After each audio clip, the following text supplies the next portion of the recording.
We abide by Robert's Rules of Order in here, and as per one of the stipulations of this dead man's rules, we have to have an attendance list of all of the guests. So Keegan will be passing around a piece of notebook. Please put your first and last name on. It's part of how we're operating. Thank you very much for your cooperation. We'll be beginning shortly.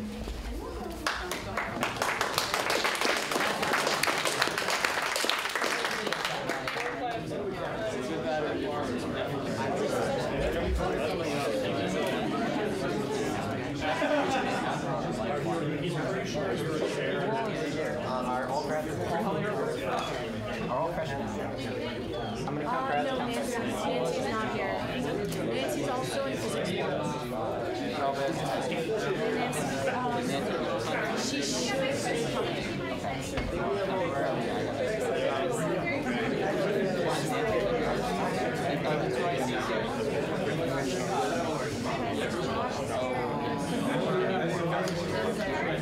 I see there. Greeks? Yep. And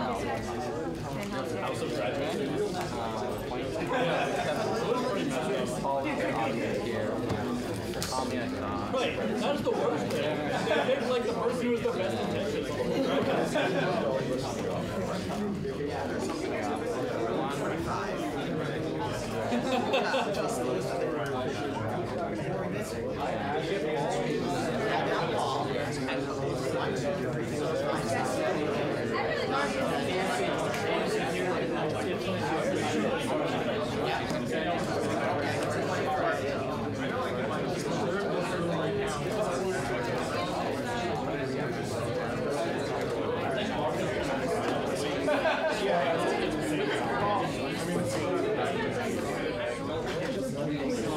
Hello, everybody, again. Hi, Marcus. All right, so we are technically not in session right now, but I'm going to let someone speak before we begin.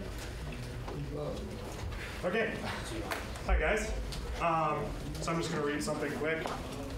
So recently, the petition removing Barmy from all student government positions has received the necessary 250 signatures to reach the floor of the Senate, as all of you are aware. After much thought and consideration, I've decided that it is in my best interest and the best interest of the student body to step down from all student government positions effective immediately. I'd like to apologize again to everyone who's affected by my inappropriate actions last April. I take full responsibility for what I did, and I hope for the continued success of the Rensselaer Student Union. Thank you.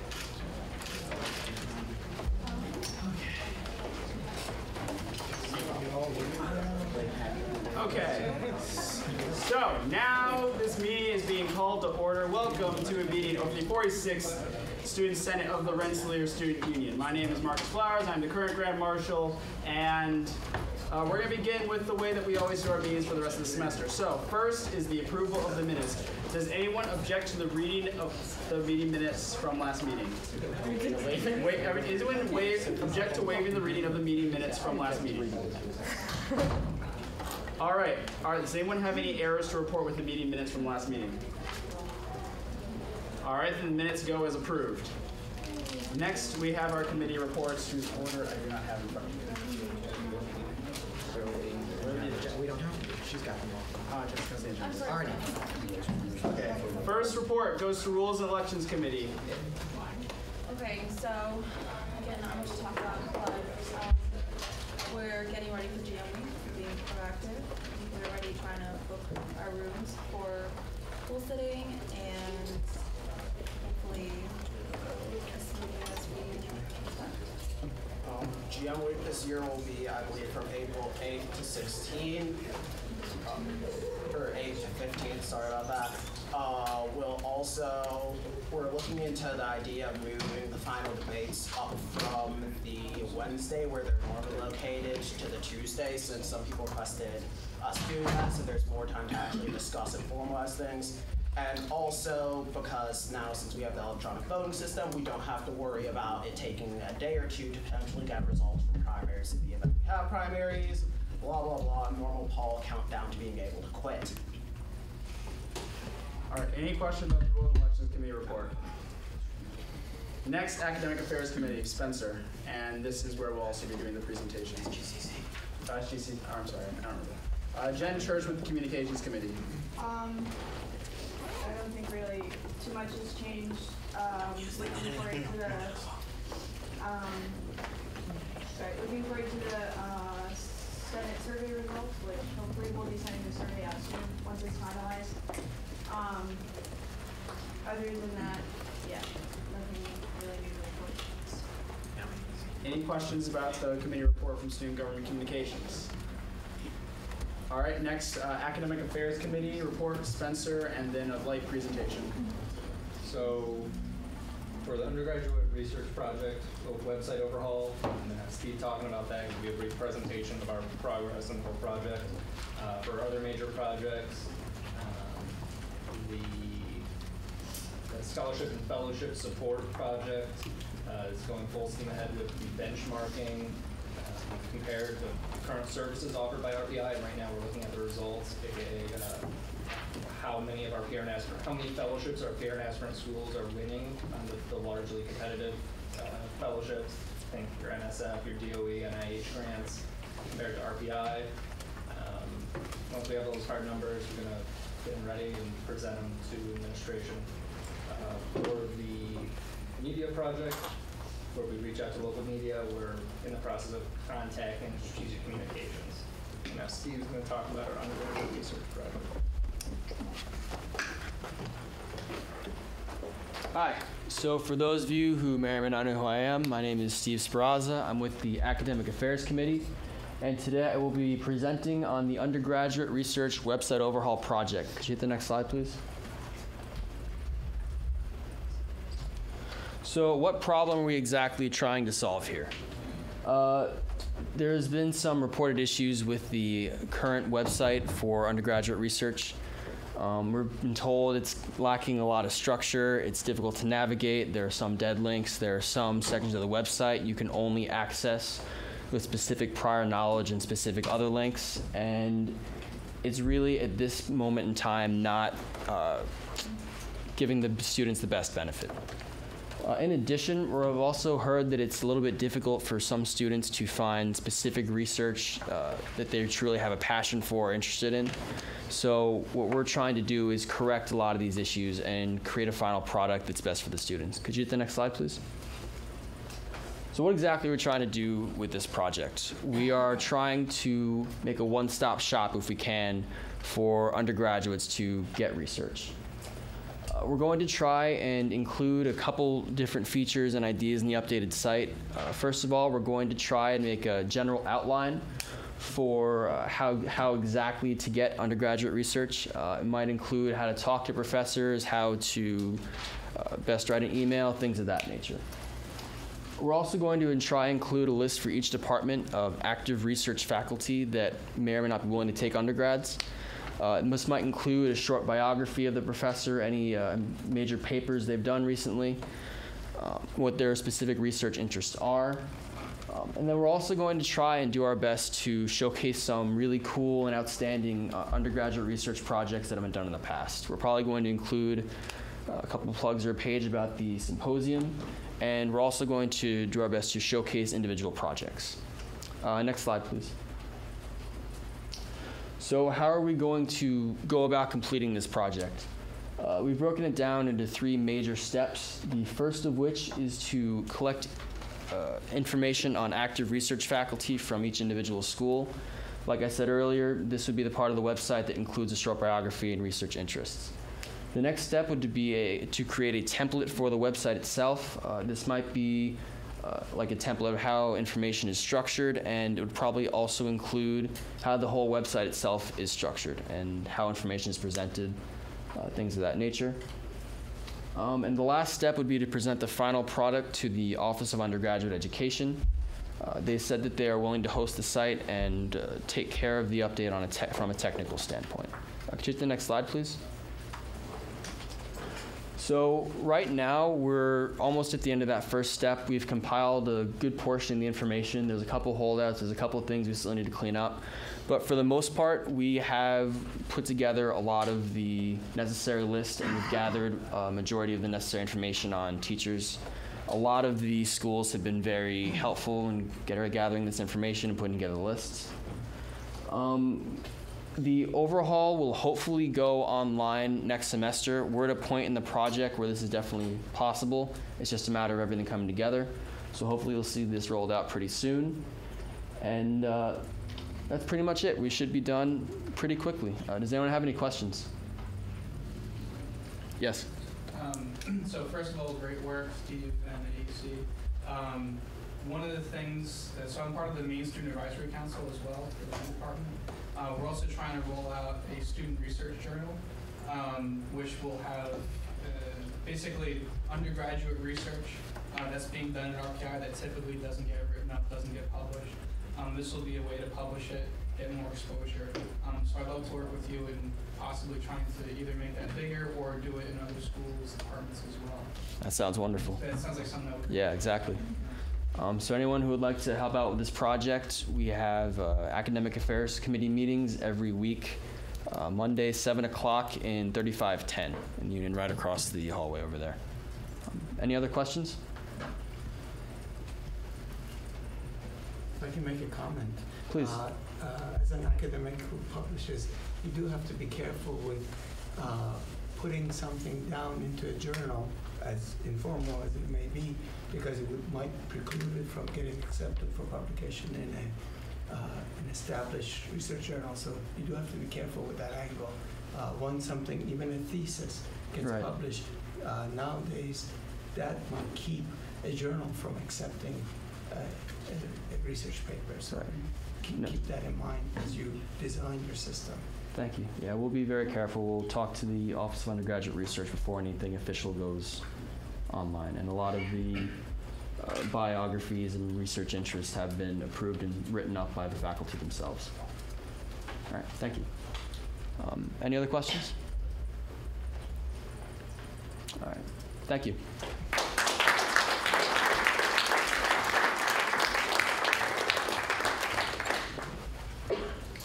Okay, so the next committee to present is the Union Annual Report Committee, which is currently without a chair. So we will have. I'm the vice chair. So, yeah. So we didn't meet this week, but we're just continuously going through the document. We're having people look through certain sections and cut down on wording and trying to streamline it. And then we're really just ramping up, waiting on the data so we can kind of compile the whole thing. And I guess the whole game plan's going to be up in the air now.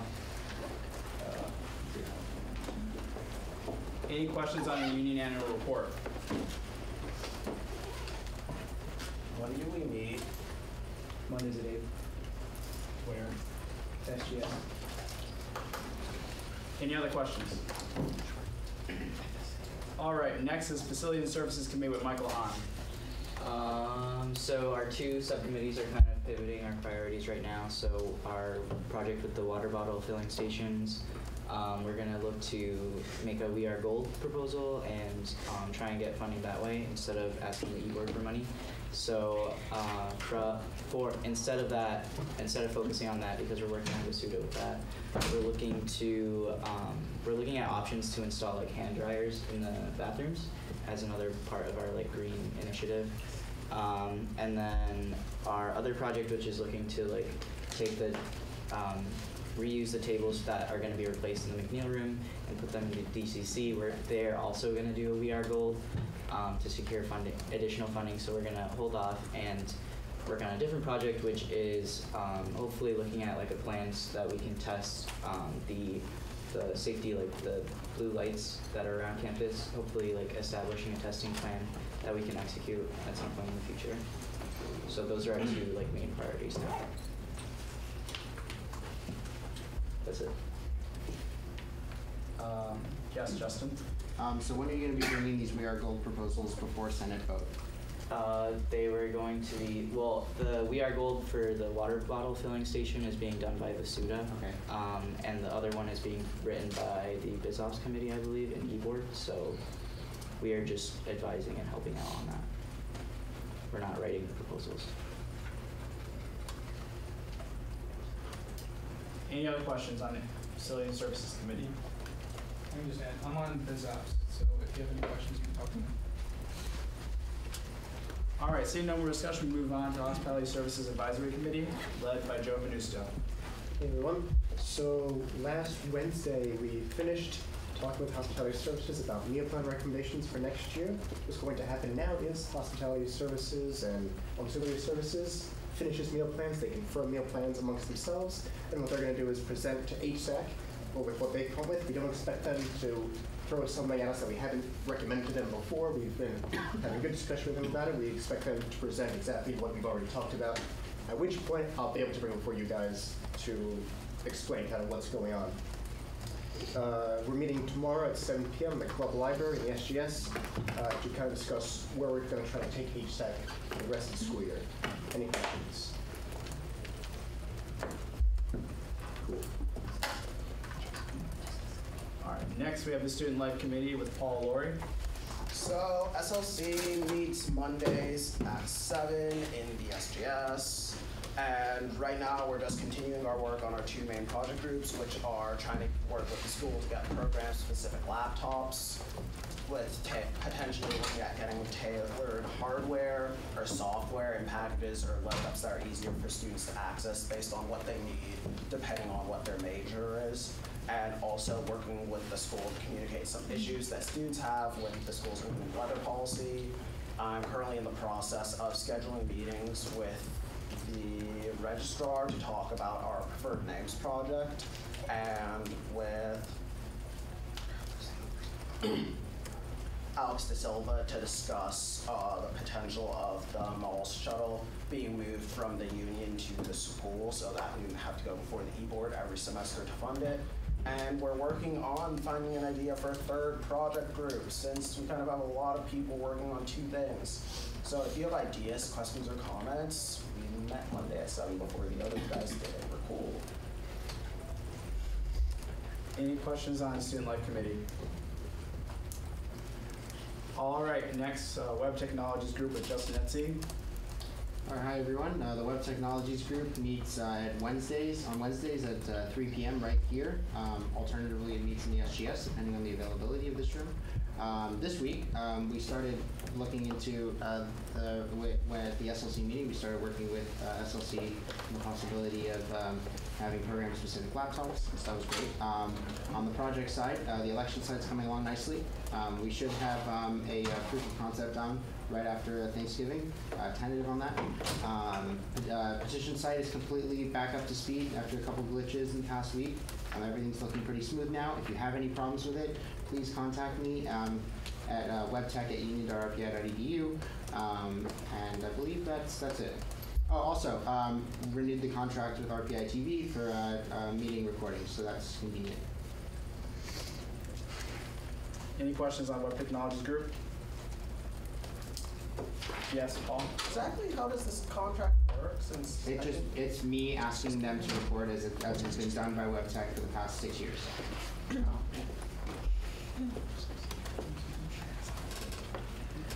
Any other questions? All right, seeing no more questions on the committee reports, we move on to our constituent reports. First constituent report comes from the executive board. Would you like to speak on that, Nick? Yeah, I'll do it. All right, so this week the executive board had a pretty busy meeting. We recognized RPI ASA as a union-recognized club.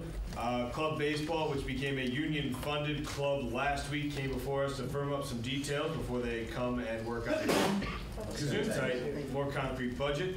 ACHA Hockey came before us to ask for funding for uniforms. We advised them to look to other sources of funding before coming back with a final number. Colleges Against Cancer came before us, also looking for additional subsidy. Unfortunately, due to union guidelines for the spending of money, we were unable to fund their purposes based on the grounds that the union does not fund organizations specifically for the raising of charitable funds. I can provide union budgeting guidelines for anybody interested. I don't have them memorized off the top of my head. I apologize. Other than that, the Senate did come before us, and we approved 3 weekends of shuttle service to the mall, one of which is the weekend of the Star Wars movie premiere, so I'm looking forward to that. And BizOps came before us talking about their We Are Gold proposal, looking for additional funding for the McNeil Room renovations. Other than that, we are still looking for individuals to take leadership for the Summer Arts program from the executive board side, looking at how it's going to affect the union operations and all of our constituents, as well as working with individuals identified by Marcus for taking trips to other universities that have similar arts-like programs. This upcoming week is our eBoard Potluck Week, in which members bring food so that we can have a good time. You're welcome to attend. If you show up, please bring some food. There's no popcorn at this meeting. I'm severely disappointed. And other than that, that's about it for the eBoard. Any questions?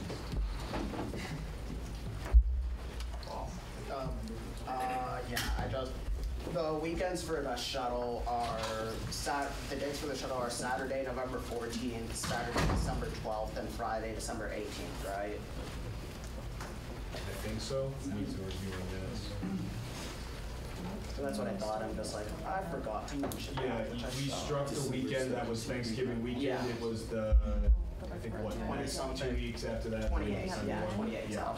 It's like 8 p.m. Any other questions on the executive board's report? Awesome. Next constituent is.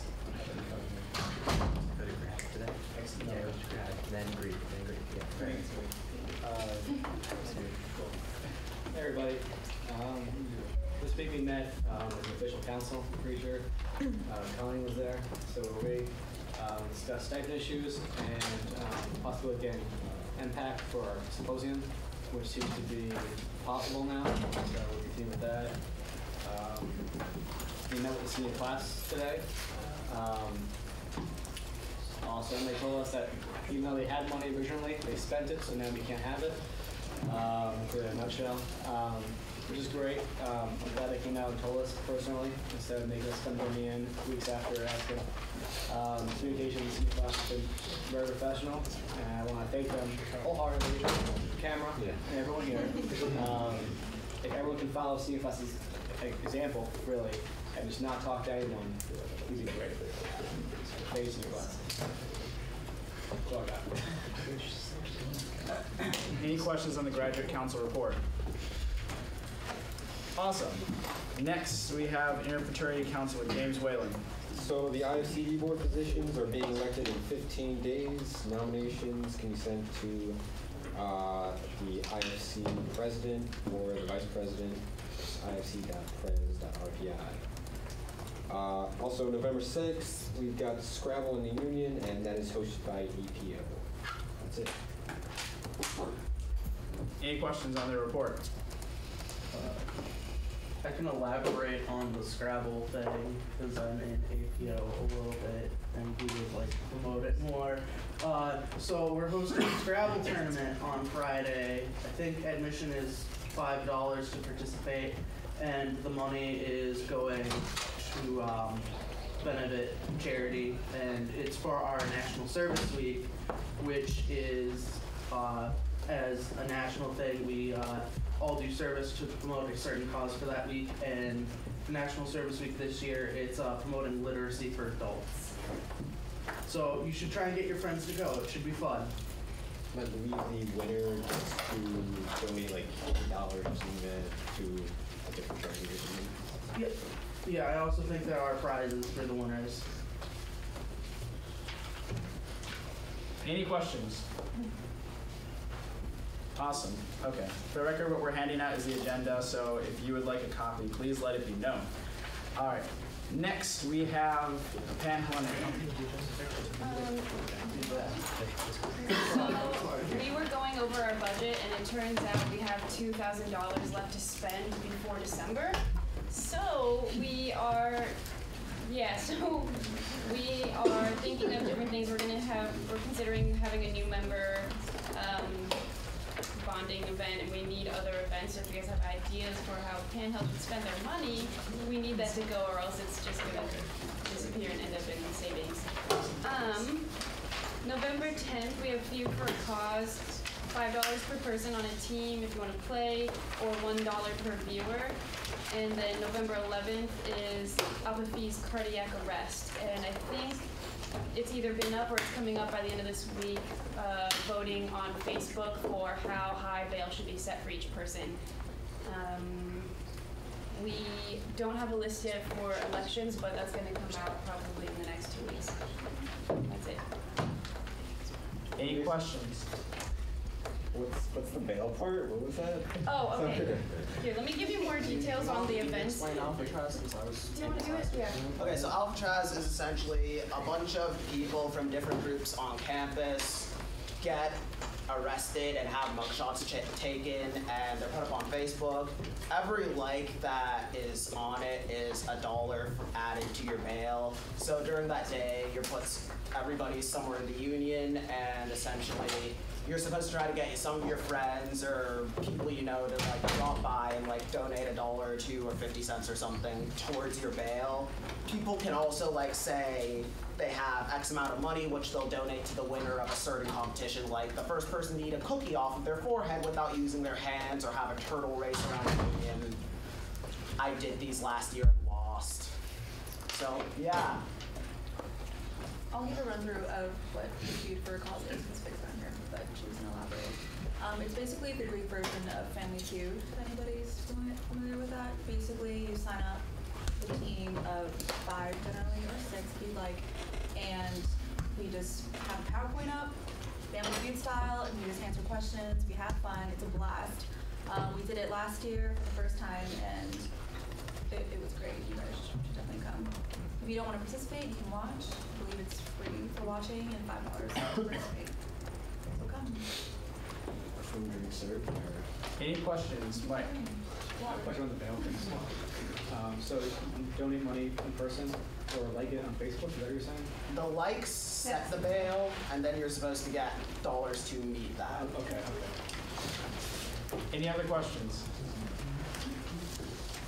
All right, so that, well, technically, is there anyone who is able to speak on the Student Union Activity Fee Subcommittee?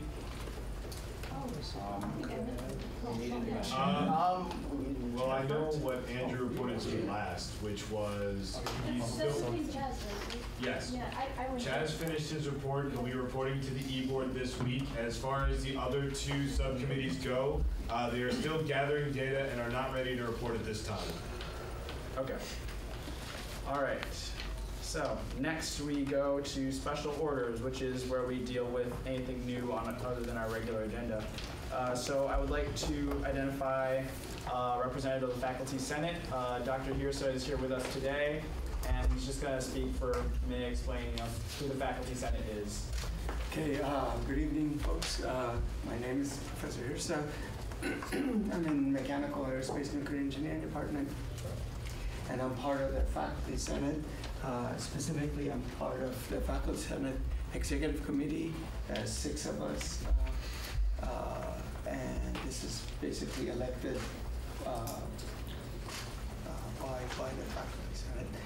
And the Faculty Senate basically represents, is part of our shared governance, because that's who's supposed to, that should be the stewards of a university, the faculty, drive the intellectual vigor and the values of the institution. So that's what Faculty Senate does.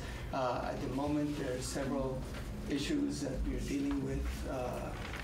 Perhaps the most critical one is Summer Arch, trying to define it properly and making sure that it's going to be beneficial for the students. And so personally, that's what I find most intriguing. So I'd like to make sure that this is a dialogue between Faculty Senate and the Student Senate, because we all have a stake. We all have a skin in this game, right? It's your degrees, so it's an institution that alma mater that you belong to, and it's also our home. This is my 26th year here, and I'm going to be here for a while longer. I have a 4-year-old and 6-year-old who both say they want to come to RPI to stay. So I definitely want to make sure that the institution is a healthy, strong, vigorous, dynamic outstanding place for them to go. So that's my personal drive. But I'd like to hear your thoughts as to what we as the faculty can represent on your behalf, and vice versa, because student voice is powerful. You guys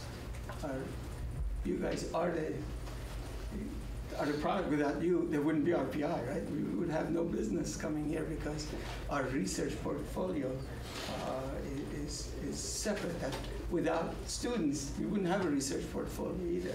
Without students in my own group, some of whom are here, I can point to one sitting in the corner who helped out at a most crucial time when the proposal had to go out yesterday, and I put an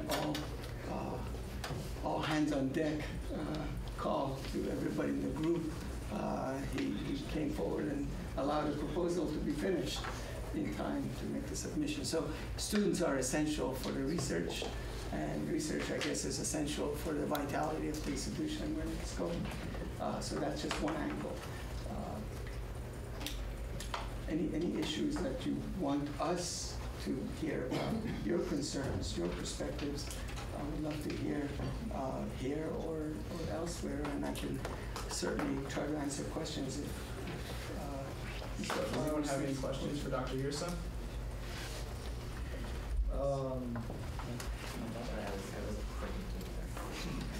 Yes. What are currently some of the things that the Faculty Senate are working on? Like you said, well, I just came from a Faculty Senate meeting where we discussed the faculty handbook. So this is the handbook that defines our role, our powers, where we stand in the institution. And Faculty Senate was dissolved almost 9 years ago. I don't remember exactly when it was. And then it was reconstituted. Our current faculty, we don't have a faculty handbook, and what we have is the handbook that was part of the old Faculty Senate, so 2006 handbook, and now we're just in the process of completing revisions to that handbook, and that defines our role, our stewardship of the institute, and our powers and our vision for what's in the best interest of. So that's one item we worked on. The other item is, of course, Summer Arch, major issue in terms of how it should, what it should really mean, how it should be implemented, how to make it work for students and help them and help the institute, of course. And there are various initiatives. There's one professor on the Faculty Senate Executive Committee who's pushing at the moment for solarizing RPI and bringing in contractors where we would use our property as base for the solar collectors. So there are all sorts of initiatives, but I think the most important one to me, and I think to the president of the Faculty Senate, Professor Maniotti, Antoinette Maniotti, who's also in my department, Mechanical Aerospace and Nuclear Engineering department. I think Summer Arch is the #1 item on our agenda. Thank you. Hey, how you doing? Just clap if you want, I guess.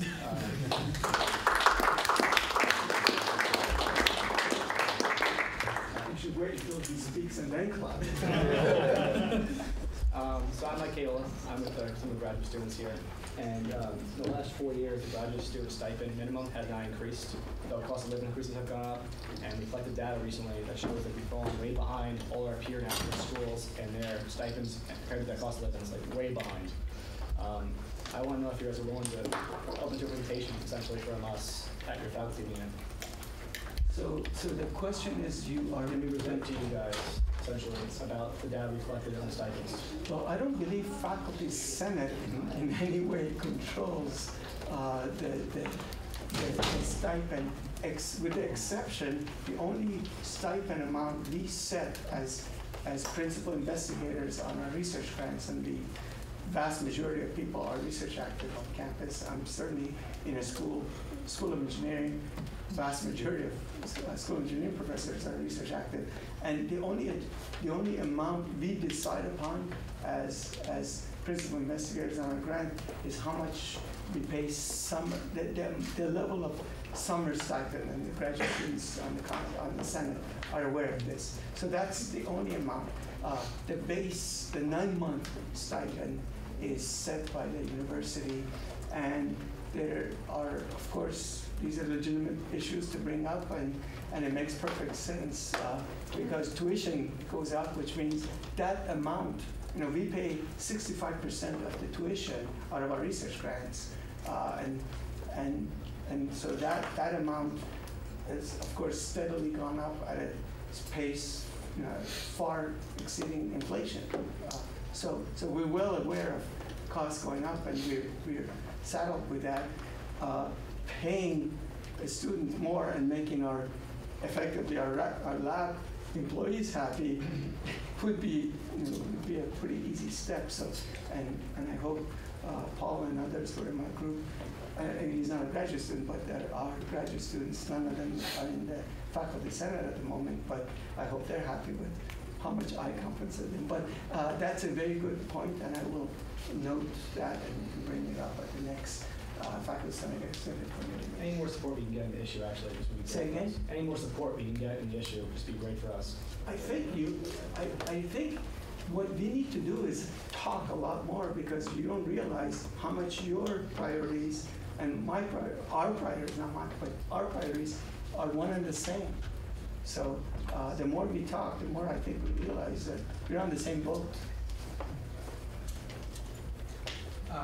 So in order to kind of facilitate better communication, is there any way that students can get more involved in the Faculty Senate, and are some of the Faculty Senate meetings open to students?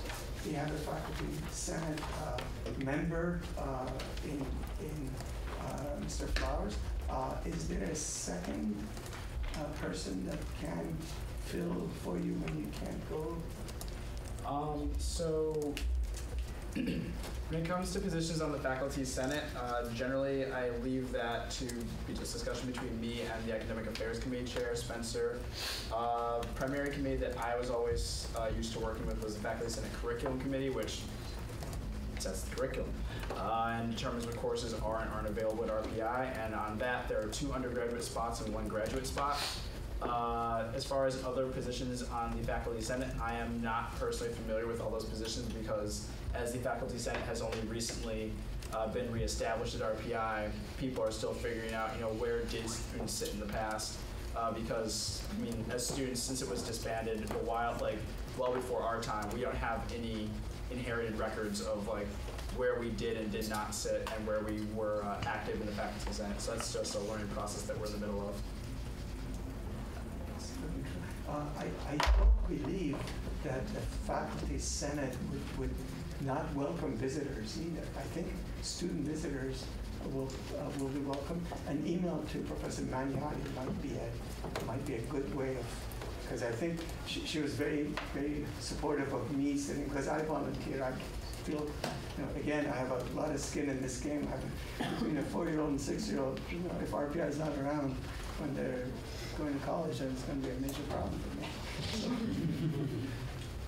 Kian. When does Faculty Senate meet? Okay, so our schedule is online. There's a Faculty Senate website, and my calendar is not necessarily up to date, but I believe there's an executive committee meeting tomorrow, but that's just executive committee. That's just the 6 people from the Faculty Senate who meet, in fact, tomorrow with the provost, and we meet with him regularly. So we have the ear of one of the highest administrators at RPI, but it's not the president, but certainly the highest administrator. I can tell you personally that Professor Prabhat Hajila is an amazingly not only bright individual, but a decent human being, and he was a good listener. So having that connection, I think, is very important for Faculty Senate, is having a true ally in Professor Hajila. But yes, I don't know the calendar, but it's online. Thank you. Any other questions? All right, seeing no more, thank you very much, Dr. Hughes, for coming.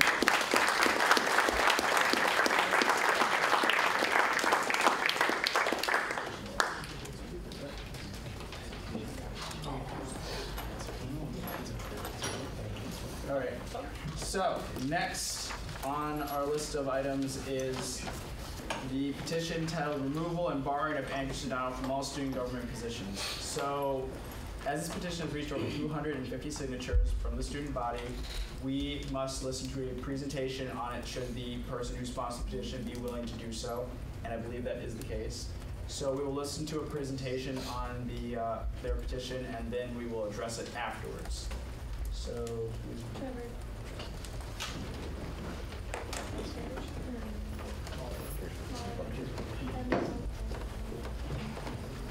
Are you planning on projecting and addressing? No, I'm just gonna read. Everyone, please give him your full attention. I'd like to start off by acknowledging a minor error in the petition. I initially stated that the J Board found Andrew Sedano guilty of breaking election rules. In actuality, this was the Rules and Elections Committee via Sanctions 8 and 9 of GM Week 2015. One purpose of this petition was to remove Sedano from office, which is no longer needed due to his recent resignation. However, the other half, to bar Andrew Sedano from holding any position of the student government, remains. So I'm going to read off the petition to everyone present, just so to refresh what happened. Rensselaer Polytechnic Institute's student government have appointed Andrew Sedano to the position of Senate E-Board Liaison. This position, as well as any position in the student government, is a position of power on campus.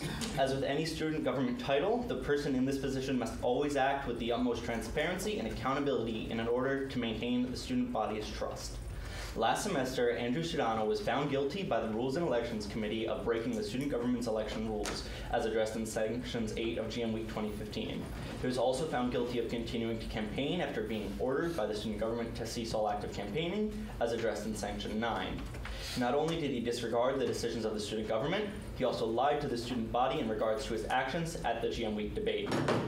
To add insult to injury, after being caught in the act of breaking the laws of the union, Andrew Sedano did not summon forth the common decency to apologize for his actions against his opponent in the race for president of the union. I, nor any member of RPI's community, can honestly say we hold trust in this man. He has shown time and again that he is unable to act with the transparency and accountability required of any position in student government. We ask that the student government swiftly removes Andrew Sedano from any and all positions he may hold and bar him from holding any office with the student government for the remainder of his time at RPI. Pulling from previous J Board decisions, I would recommend barring Andrew Sedano from holding any elected or appointed office within Rensselaer Polytechnic Institute's student government for the 2015 to 2016 and 2016 to 2017 school years. Does anyone have any questions for me? What's your name? I'm Trevor Molyneux. Thank you. Before we open up discussion, I'd like to remind our guests of the procedure for Senate debates and other rules related to this discussion in particular. If you wish to enter the queue, simply raise your hand, and I will try and figure out what your name is and write you down. This is going to be interesting. You shall have 5 minutes to speak once I call on you, but you may choose at any point to yield the remainder of your time to another person in the room or conclude early. The presenter will be allowed 5 minutes to respond to any person's comment that they may choose to. The queue is going to be a first-in, first-out structure. That is, anyone who enters the queue shall be called first, then the next person who entered shall be called until no names remain. A person who has spoken may re-enter the queue using the same procedure, but they will not be called again until everyone in the queue has had the opportunity to speak at least once. When it is your turn to speak, please speak clearly and concisely. Be sure that other senators, the secretary, and guests in the room can hear you and understand what you are saying. Be sure to address the presiding officer or motion on the table. Do not address any members of the Senate or others in the room unless you wish to yield your time to them. No personal comments or attacks will be allowed. Remember to discuss the presentation and or the motion at hand. You must discuss details about what happened, policies and procedures, and the position that someone serves in, but not the person himself. Non-senators may not make motions, but may request that a senator do so. And this last part is not necessary as he's been removed at this time. All right, so I'm going to open up the queue at this time. Paul's going to be in there first. Okay, so I have two questions, which is, one, are you aware that the Rules and Elections Committee explicitly stated in our handbook that we don't rule based on any precedents set by former committees because they were under different handbooks at different times? And two, do you know what the final vote difference or percentage difference between the votes of Andrew and the closest candidate to him, Greg, were? To answer your first question, I was unaware of that. I simply brought up the previous rulings as an example. I find that the fact that they don't take into account previous rulings doesn't affect the stance of the petition. Your second question was his position in the polls of GM Week. Is that correct? Yeah. If I recall correctly, the second place candidate was Greg Berkel at somewhere around 33%. Greg was first, actually. Second, no, in the first, that was Greg. We're talking about the one that's on was in. Greg was first, not second.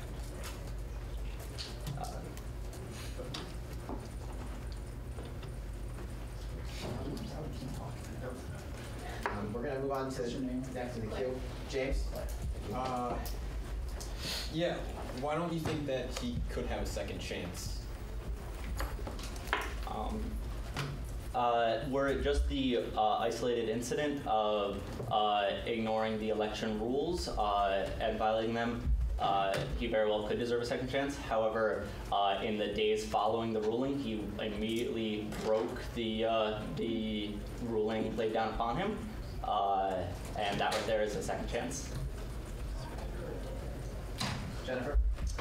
Okay, so I know last year there were some decisions that he made that maybe weren't the best, but since that point, since those decisions have been made and since he has been appointed as Senate E-Board liaison, he has done his best to represent constituents.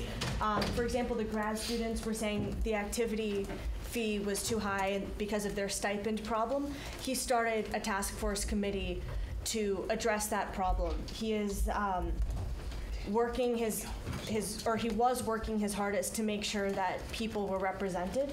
And now the UAR committee and this task force doesn't have a chair, but it's especially bad for the UAR because this is their busiest time, or it will pick up very soon.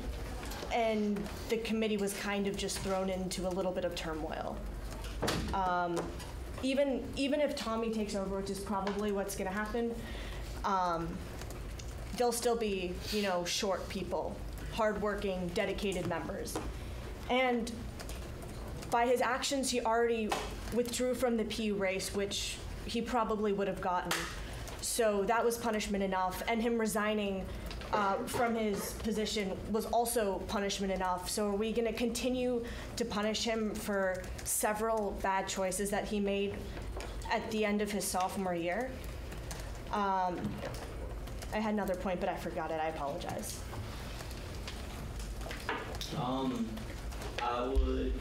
I understand that it is a significant inconvenience to have the head of any committee removed, especially at the busiest point of the year. However, I feel like that is irrelevant to the fact that the student body, at least me and 258 other members of RPI's community, find that Sudano lacks the ability to act with transparency required to represent the student body. This is not about his ability to do so. I understand that he's been a part of the student government for his time here. I understand that he has the experience and that he, was able to get stuff done. But unfortunately, that's irrelevant to the fact that RPI students cannot trust him. Tommy? Okay. I have a couple points. First, I want to say if there was any vote today, I will not vote because I'm one of Andrew's closest friends. But some of the things you said aren't very fair to Andrew. First of all, removing him from this position, even though he stepped down, would be completely unnecessary because all of us were elected up here, and all of us chose him to have that position. So that means you don't have faith in any of us. And if that's true, then so be it. But to not have faith in any of your student government, that even after all that happened, he was the best candidate for that position, that makes me pretty sad to see you don't believe in us. And then secondly, I don't understand why you want to bar him, because he getting selected again would be either e-board, like seeing his potential and everything he has and what he can offer, and choosing him as a candidate. And again, you chose Nick and the rest of us who also approve him. So it'd be kind of another lack of faith in your student government, which is basically what this is saying, in, again, barring him. And on a second note, if he runs for PU again, or senator, or anything, he's getting elected by the people. 250 people signed his petition, yes. But when an election happens, more than 250 people vote. More than 250 people will have a chance to say what they think of him. Let the people decide. It's not on us to say, he made mistakes. Let the people decide what the verdict on him is. I think Andrew is a very effective leader. I think he is a great leader. He is extremely hardworking. I will admit Andrew does not take criticism well. That is something he takes the stress directly on him, and I was actually happy he didn't get elected PU for his own personal well-being. And I think that's also what led to those actions, because Andrew was under tremendous pressure from himself, because he demands the utmost from himself. And I think that was one act of, it was a mistake, and I agree, again, after that, like, I don't condone anything he did. I was very disappointed in him in his actions. But I think barring him is not putting a trust in Rensselaer to make the right decision. It's not putting a trust in your elected officials to make the right decision.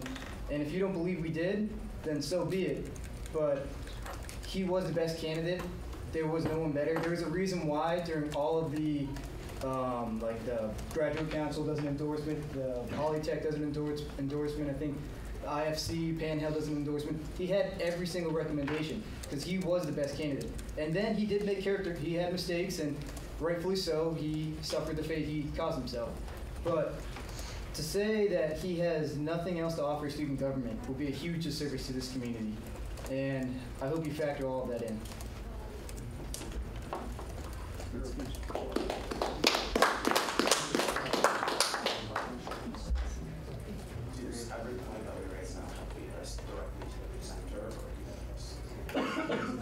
Yeah, I was speaking to the Senate, no one responds. So he has an option to respond if he wants to. You do not have to respond to every comment if you don't feel it's necessary. I will respond. I maintain that this is not a issue of me trusting the Senate. I do trust the Senate's decision-making capabilities, and I do believe you when you say that he was the best candidate. He was the one most able to fulfill the role selected for him. However, the student body doesn't trust him in that role is the issue. It has nothing to do with his capabilities. Yeah, Claire. Hi there. I just have a statement to make. I'm here tonight to speak briefly about a very important issue to me, my friend Greg, and the entire student body. It's my wish to express the disappointment I feel when I think about the fact that someone who broke the honor code is still able to run for a student government position. A student government member represents the best of the best. You all wear shirts with the RPI union insignia, a proud symbol of your position and the responsibility it brings. You bear on your shoulders the weight of not just your own problems, but those of the student body, clubs, and activity groups both on and off campus. That being said, I cannot fathom how a body of my peers can sit before me without questioning how someone who broke the guidelines set down by the Rules and Elections Committee could ever once again sit among them. Not only did Andrew Sedano show disrespect and total disregard for his running mates, but he did so without facing any long-term consequences when it comes to future appointment to serve his student body. I stand before you tonight, along with many others, asking you to consider barring Andrew Sedano from further being a member of student government, and hope that you take into consideration the precedent that this will set for future bodies to come. Thank you all for your time and your service.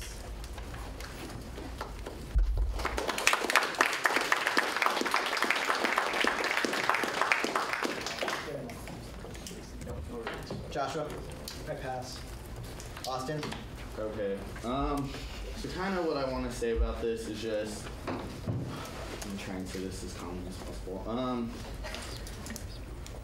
While I do think Andrew is very qualified for the position he was given, As a new senator at the time, it really gave me some questions about Senate integrity with the fact that we would put someone in office after they had just done these things.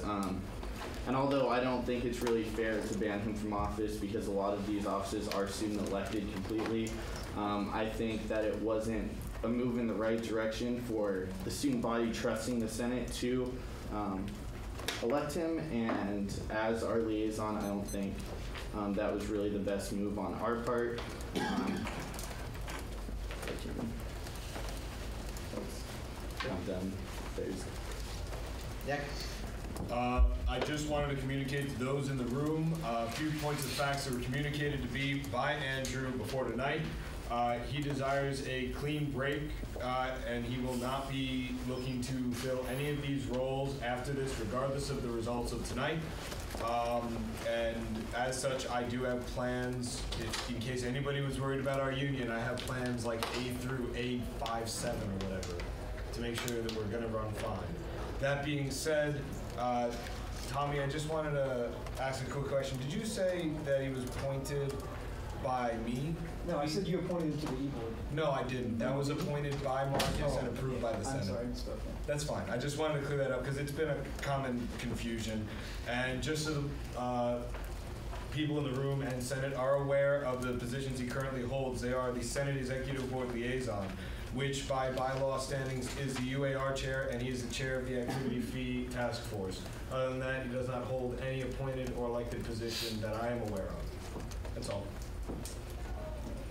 Dan? Okay, so I had written something, but it appears that most of what I wrote is no longer necessary. I would just like to say that what some might interpret as an attack on him or an attack on the Senate was instead a democratic action and referendum on Sudano's placement on the Senate. It did not have anything to do with our trust in you as leaders. It had everything to do with our trust in Sudano. Daniel? I apologize. What was your name? Dan. Thank you. Just a couple comments and a question. First of all, I've heard a lot of people mention that this was just one mistake in Sudano's career and that we shouldn't punish him or bar him from office for one mistake. But if you look at what this nation's built upon, it's built upon people who do heinous crimes are convicted, such as murder, rape, and then even treason, such as Richard Nixon in the Watergate scandal. These people do not live down these crimes and atrocities against this nation. And I think that if we allow Sudano to continue to run for a position, I feel it would reflect not only poorly on the student senate, but also on the student body that we allow someone who continued to, who did a very improper action in running and not keeping a budget. I feel that it also sets a poor precedent. I wanted to ask you what you feel would be the reaction if he was not part. Are you yielding to a specific person? Back to the presenter? Back to the presenter. What I feel the student populace's reaction would be, or honestly, I am unsure. Like I said, we got 250 people to sign this petition because they agree that he shouldn't be in office. I don't imagine this leading to a student protest or anything like that. I mean, because at the end of the day, the student body did vote on all of you guys. They do trust you guys to make the right decision. This is just us bringing this to your attention, saying that they're asking you to re-examine the facts and make another decision on this. As a parliamentary inquiry. Sure. Do we have a motion on the table, or are we just discussing right now? There is no motion on Okay. Timothy? I think my point is largely irrelevant now. Mason? I yield to Nadia. Okay, thank you. So everyone keeps on discussing the 250 people who petitioned. I was one of the original 250 people, and I have no relationship to Greg or Andrew. But I did vote on this. I signed the petition. And I was here for Postergate 1, and I was here for Postergate 2. And when I talked to my friends who are also seniors about a graduate in May, they just assumed Andrew was disqualified from the whole government position. and wasn't involved. So people act like 250 isn't that much of the student body, but I assure you there's been plenty more students who just don't keep up with current events. And if they did know, they would be more vocal about it. And especially since when we've already had an issue with tampering with posters, when it happens again, why would we just be like, okay, yeah, it happened, it's not a big deal. I'm not saying that this is something that someone should be criminalized for the rest of their life. However, they've already demonstrated to the RPI community that they cannot follow rules. And if they can't follow rules when they don't have a position, then how can I trust them when they're holding any kind of position regarding the Senate or any student government position? And I'm graduating in May, but how can I ensure that he's not going to do anything in the next 2 years? And I just wish that we can just reflect that, you know what, sometimes things happen and consequences happen. And this is nothing personal against Andrew, as I said. You've broken rules, and there's already been a precedent for it. So why keep it going, okay? I'm saying this year, I don't want a poster gate parade. So let's end it.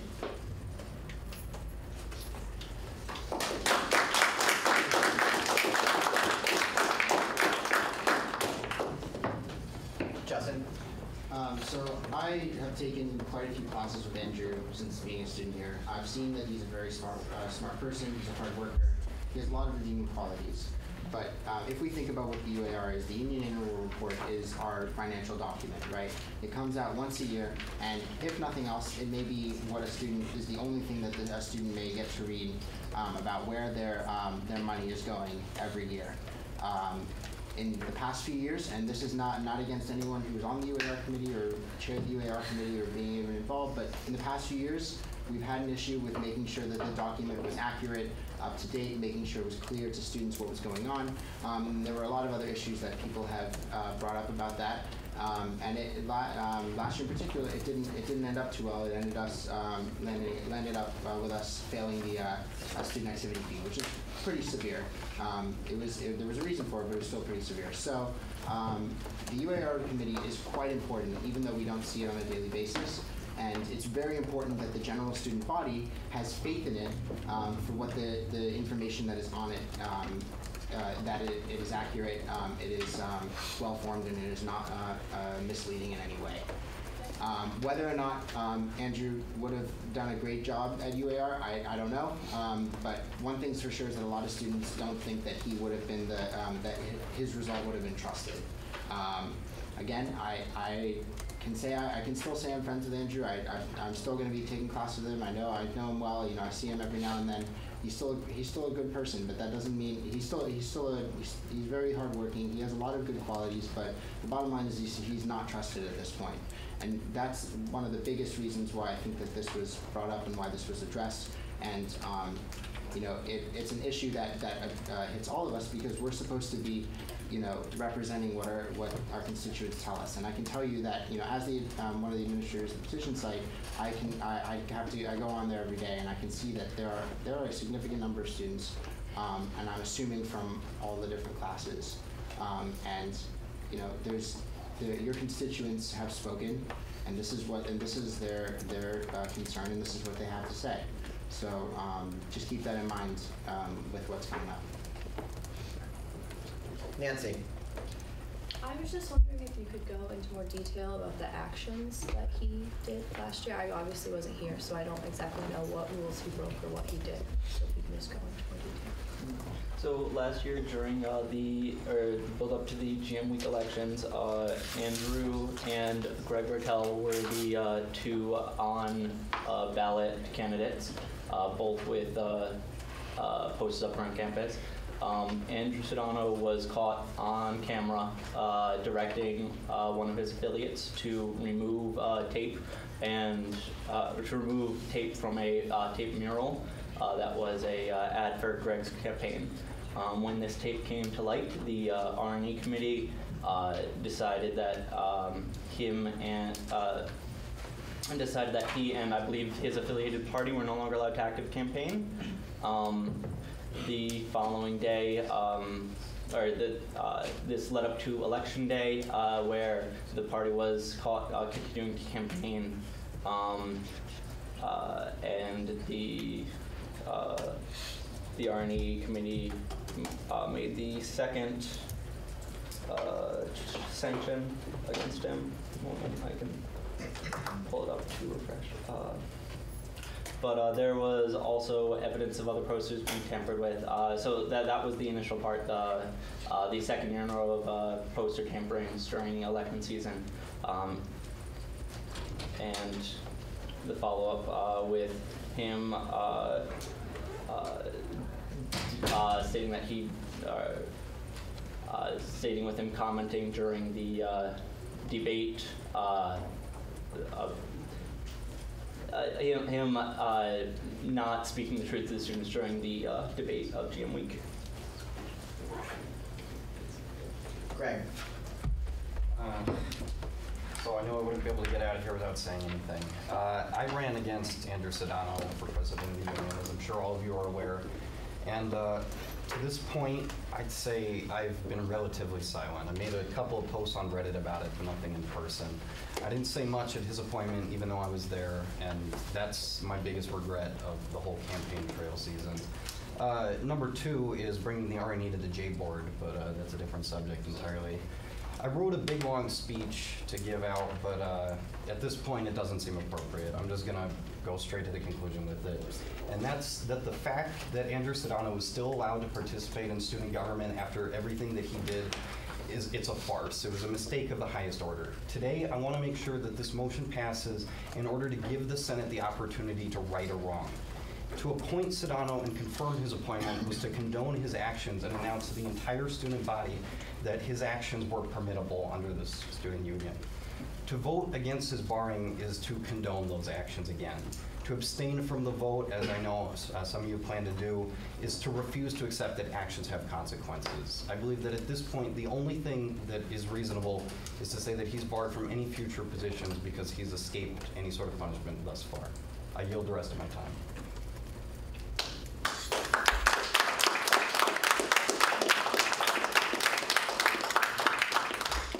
Greg, who are you yielding to? Whoever's next. Mike? Me? Yes, you.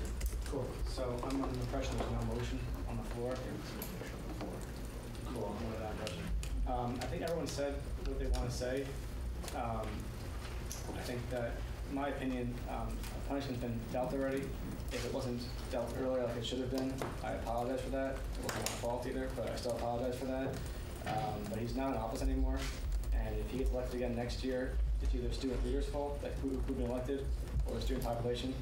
So I think I trust both the student leaders and the population to decide what happens to him next year and the years after that. So I motion that we close debate now and we move on to other things. Second.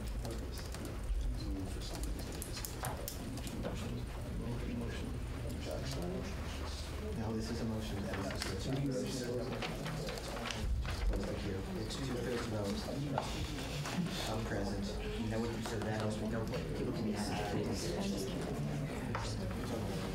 So just to be clear, if you vote yes, this requires a 2/3 vote of those present and voting. Doing so will restrict anyone else from being added to the queue.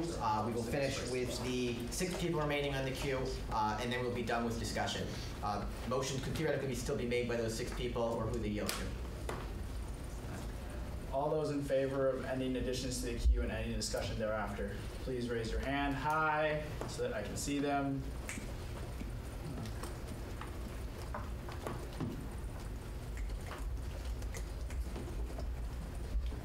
Caleb, is that up or down? No. All those opposed?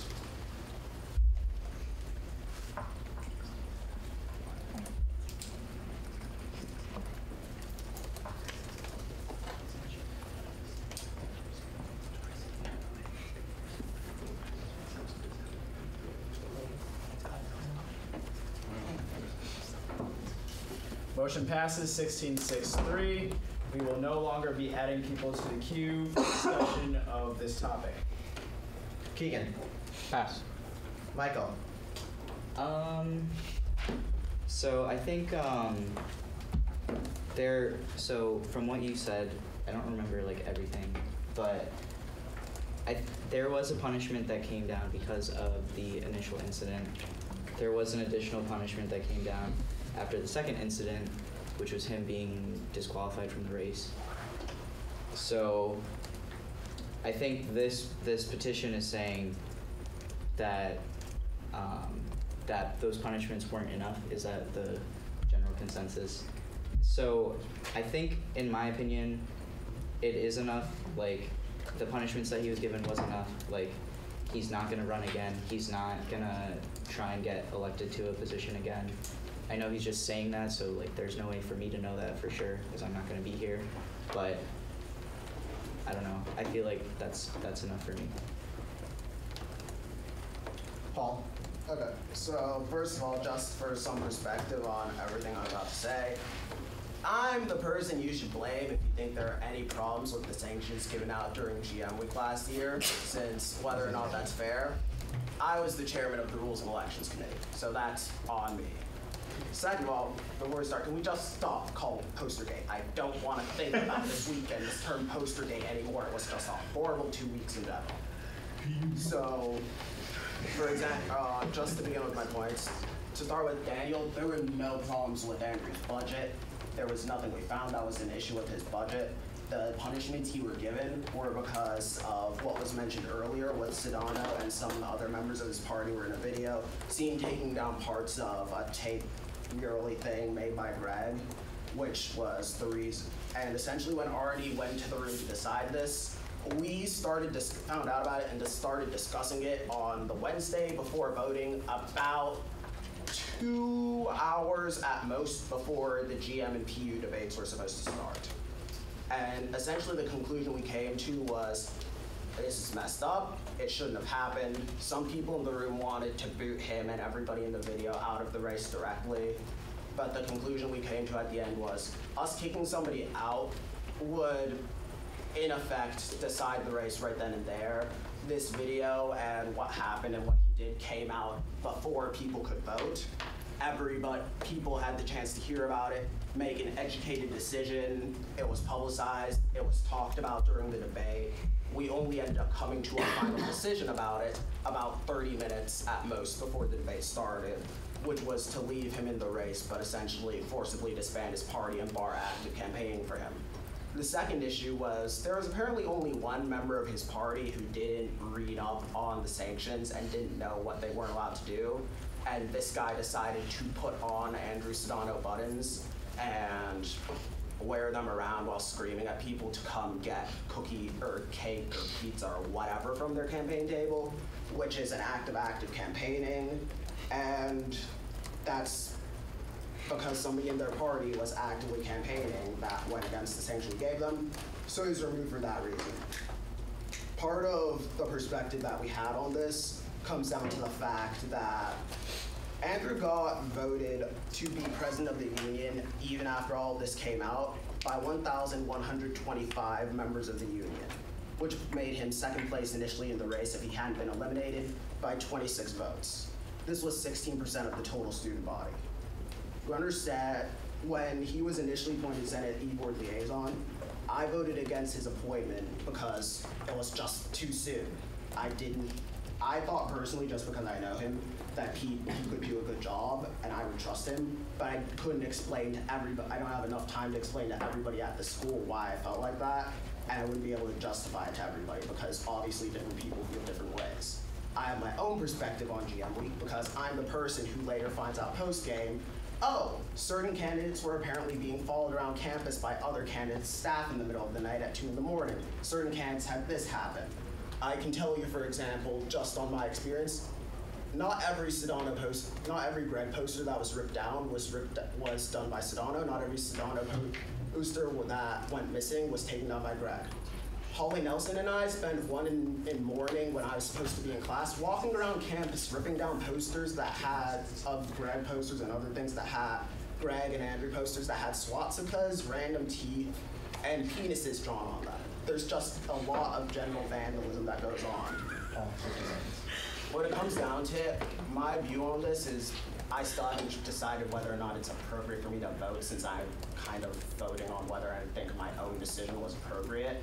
But this is a guy who was in the process of bringing about $60,000 in new student jobs to the union.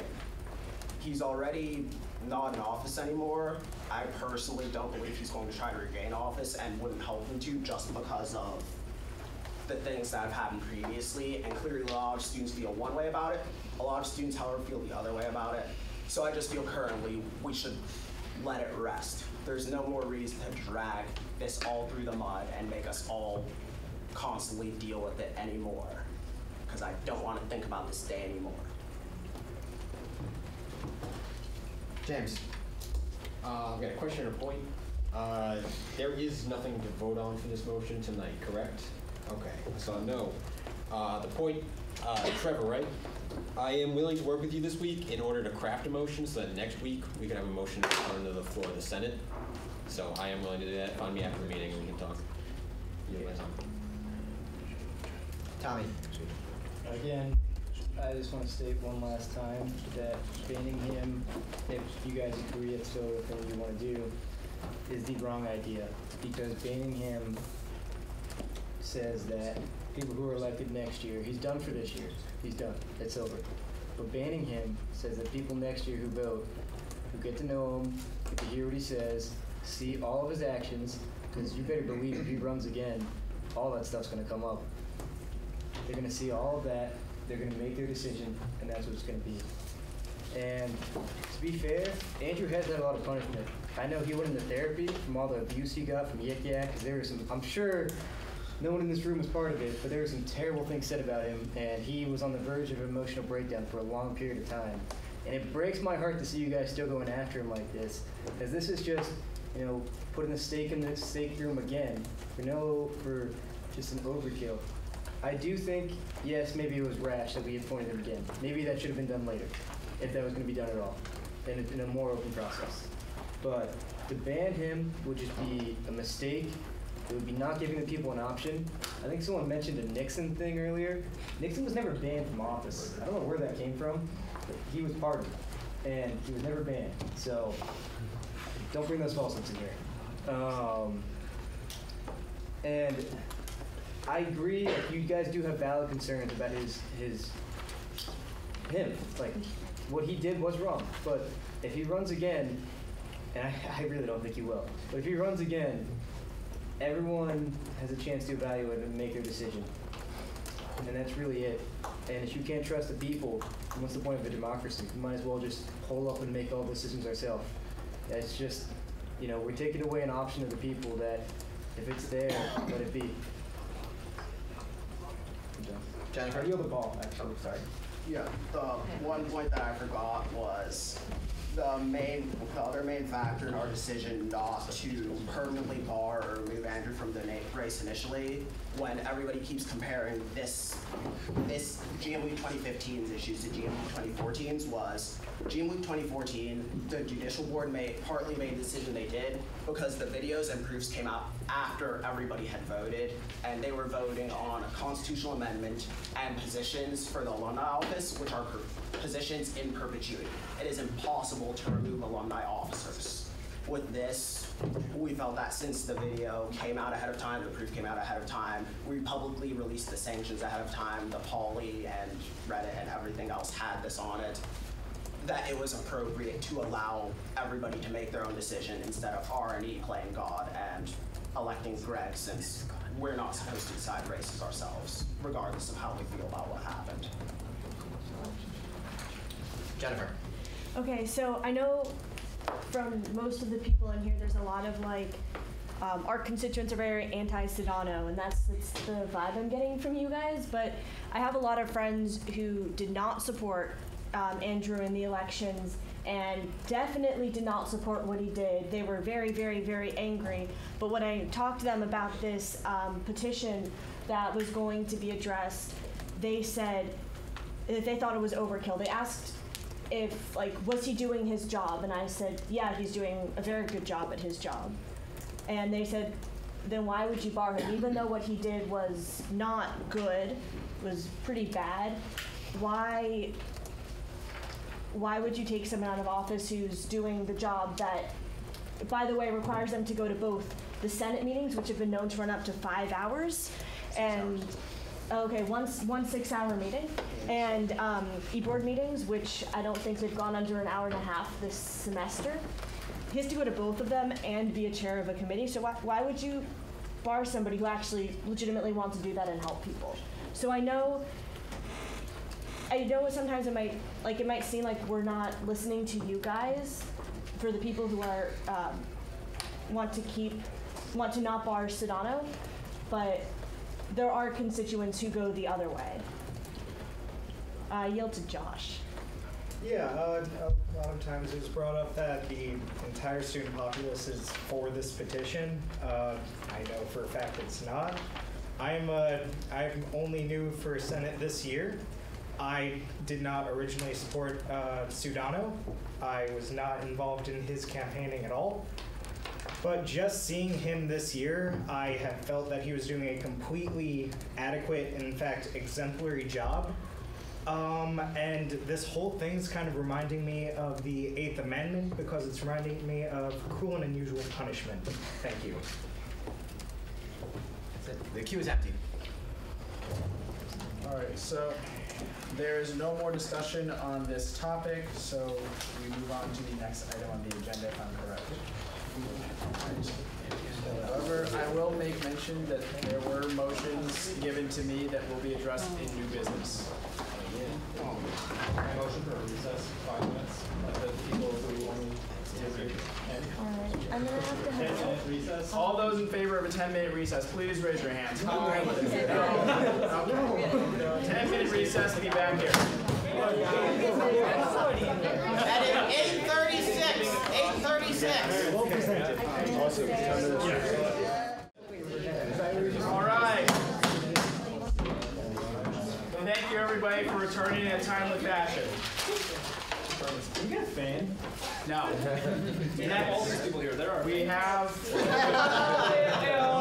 I didn't need guys. I didn't need it. Next, we have a motion that was given to us. So I will read it.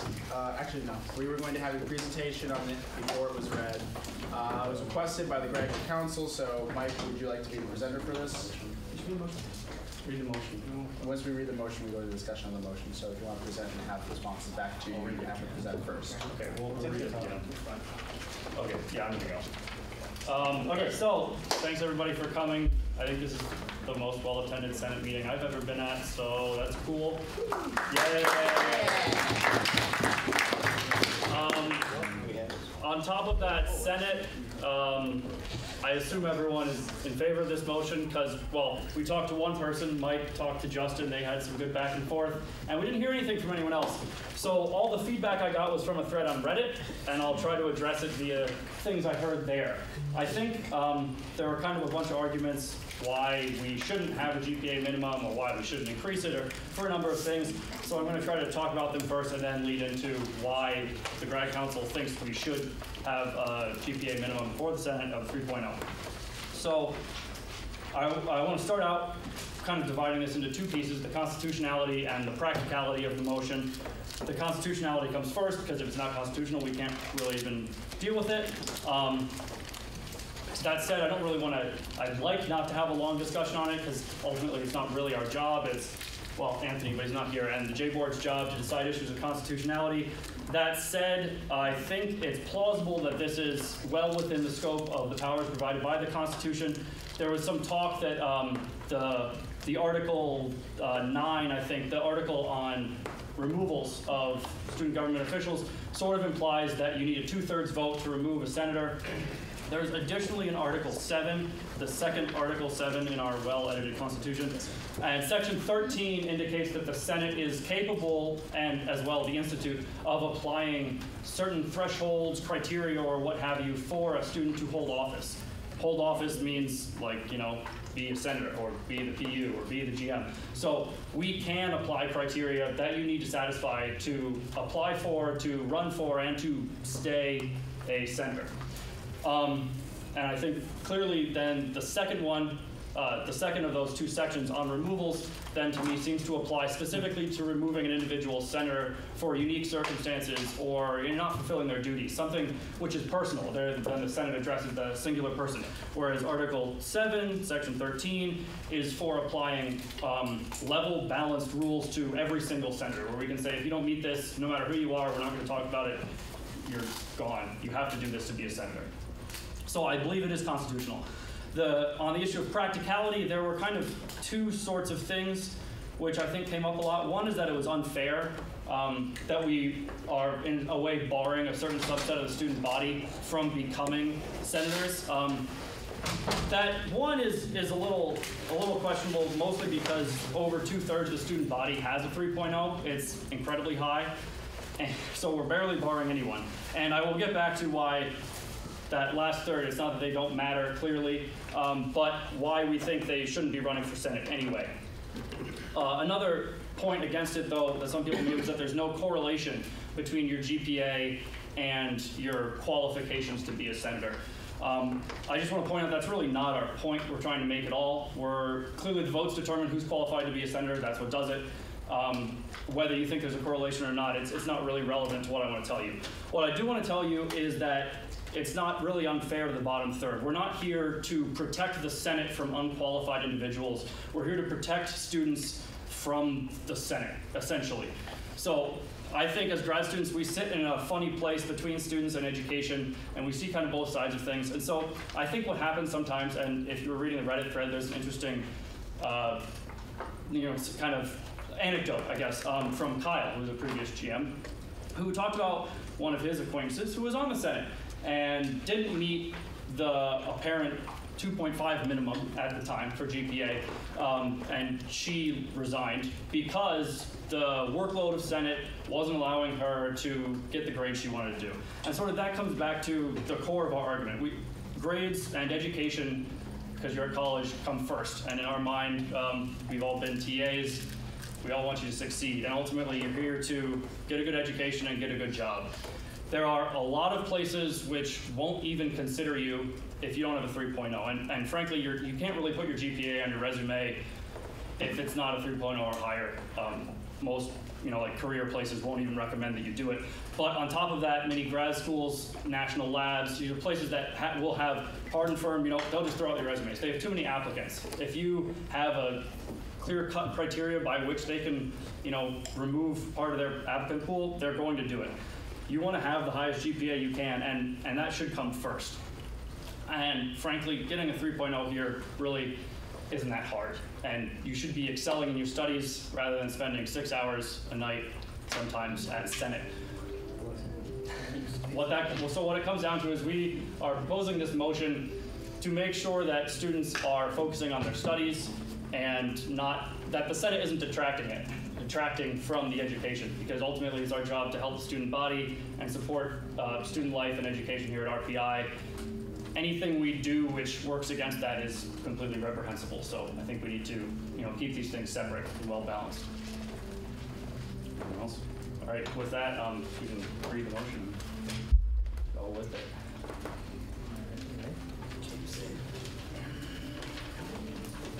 All right. Here we go.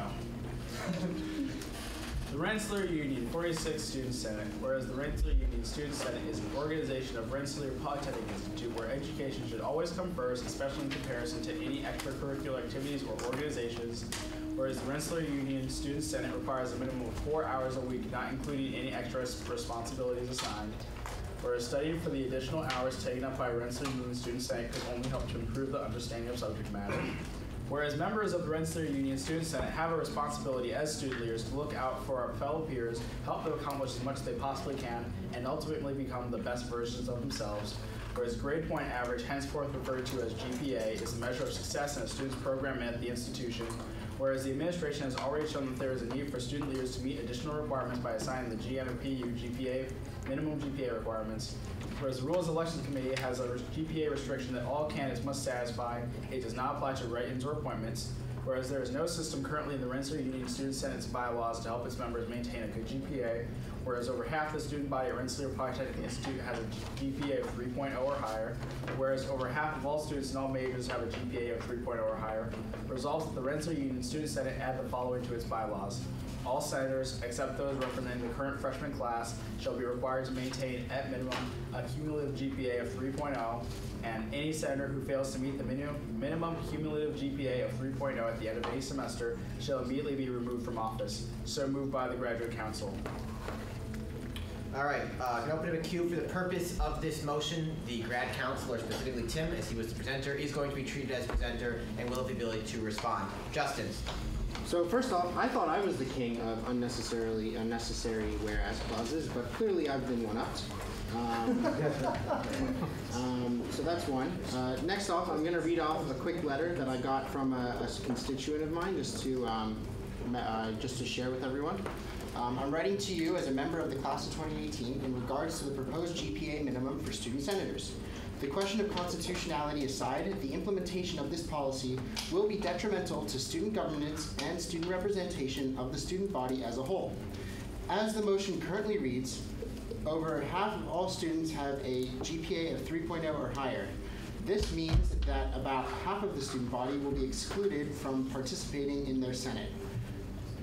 Besides this turning away interested parties from an organization already struggling to sustain and increase involvement, this policy will unfairly skew representation away from those who may have a lower GPA than that was arbitrarily chosen by the Graduate Council as acceptable.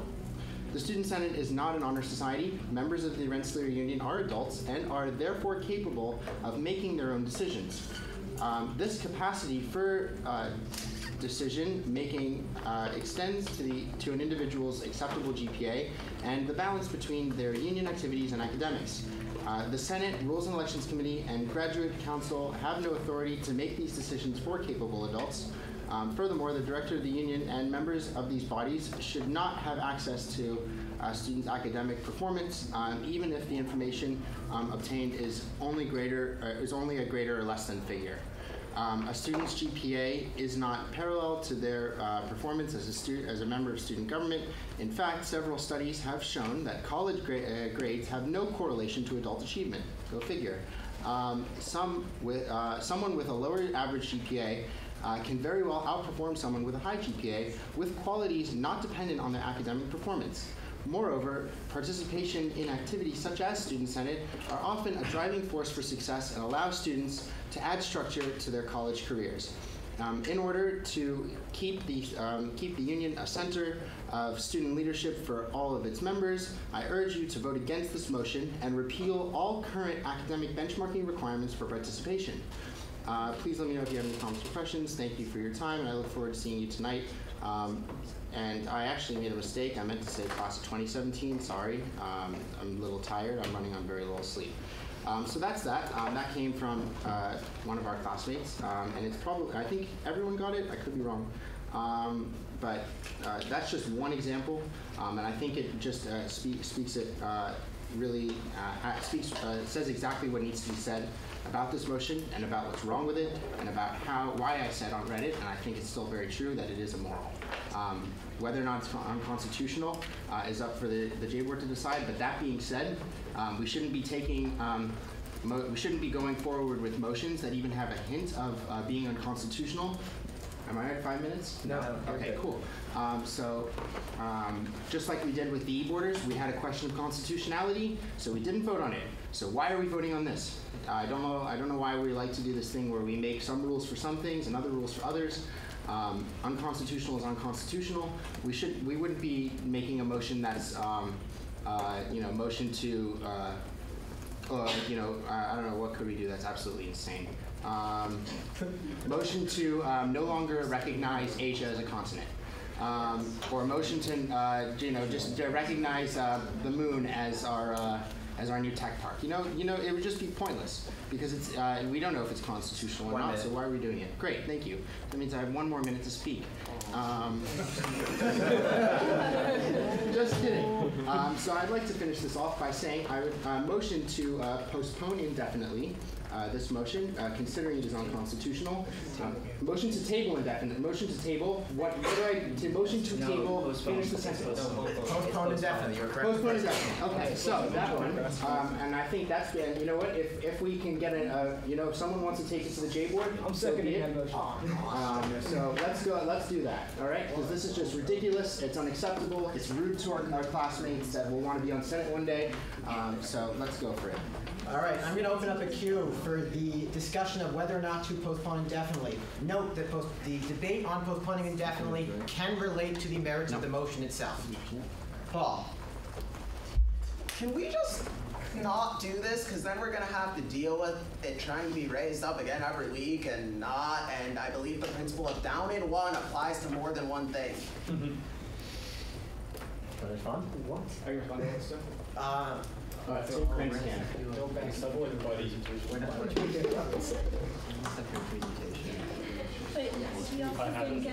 yeah, that's why I wanted to table. They immediately motion. We don't usually have presenters continue responding outside of the main motion in the past. So this motion. So no, unless we get out of it, you're gonna have to get onto the queue. Would you like that to get out of the queue? Okay, Bill. So my question is to you guys. So why didn't you necessarily try to affirm the constitutionality before bringing it up? But then also, from what I mean, obviously this is my first year in Senate. From previous, I've heard that you guys have discussed this pretty much every year for the past 2 or 3 years or something like that. So what changed from those years to this year that made you question the constitutionality of it? Did you add something? Did you take out something? So we never, initially we weren't questioning the constitutionality of it. Someone found the section in Article 9 for disbarring, and for some reading of it, ignoring the whole rest of the Constitution, decided that that meant this isn't constitutional. I still believe that this is completely constitutional and that the article I mentioned, Article 7, the second one, Section 13, says we can in fact apply even across the board criteria for holding office. So I think it is completely constitutional. I think there's absolutely no reason for us to be discussing its unconstitutionality. Additionally, as our dear friend from the J board behind me whispered, we can't get official rulings until we do something. We can only appeal stuff. So ultimately, if you want to say absolutely this is 100% unconstitutional because we can't, we would have to pass it and appeal it. Or you can just try to vote down the motion normally. But saying it's unconstitutional doesn't get us anywhere. Mike. Oh, it's me now? Cool. So the argument now is to postpone this indefinitely, right? Right. The reason for that is we believe it's unconstitutional. Comparing to last time's effort, right, where we then sent it to R&E to investigate that. I'm not sure why this was not the plan this time, instead of just never talking about it again. So that's kind of like a silly move. If you think it's not constitutional, you want R&E to investigate it, that's a move you can make instead of this one. In addition, I think throwing out crazy examples isn't proving any point. So we just talk about facts here. Nick. All right. Welcome to E-Board. That Nick, the one with the hat. All right. I would like to point out a couple facts to bring up. First, the GPA minimum for running for Grand Marshal or President of the Union, according to the course catalog for the past 5 years, is a 2.5. It was rumored to be a 3.0, but this was proven incorrect after concurring with Mark Smith earlier today. For a note, if the board, the executive board, so finds that this bars a specific portion of your constituents from joining the Senate, it is within our budgeting guidelines that you cannot prohibit a member of an activity fee paying union member from joining your organization. Which is why, for like club sports, they have to have open tryouts, which is why you can't fund certain groups if they exclude others.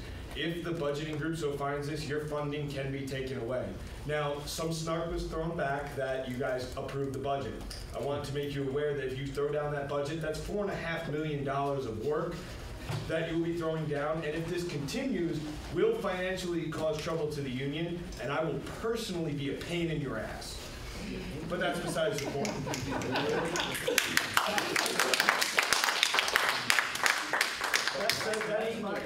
That said, that is my personal opinion. Obviously, it's up to the board to decide if it comes to that. In anecdotal evidence from my personal fraternity, we have a GPA minimum of 2.6 for any member. After that, they go on academic probation.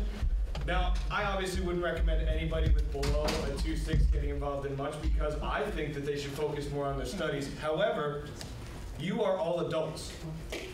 It is not your job to protect people from themselves, and I understand the 3.0 purpose. I do. I recently accepted a job offer, and I talked extensively about GPA with some of the recruiters. But I do not believe that it is our job to tell people what they should focus on. They should know that for themselves. And if 3.0 is an issue, then that's a larger issue at hand. Further, I would just like to ask, does anybody know the current percentage of students that would not be allowed on the Senate due to the current GPA minimum? 33%, roughly. Okay. Other than that, I have nothing further to add. Nick without the hat. Oh, sorry. Unless Grant want to respond. Oh, sorry. Current or 3.0? No, we said it would be the current. I'm sorry. So the current is 2.5, so much less than. Point of order. Why is Tim still allowed to respond? Sorry, some light of information. 7% of the campus population has below a 2.5 GPA, I think is. But it was last time we checked club officers, it was about a year ago. 7%, so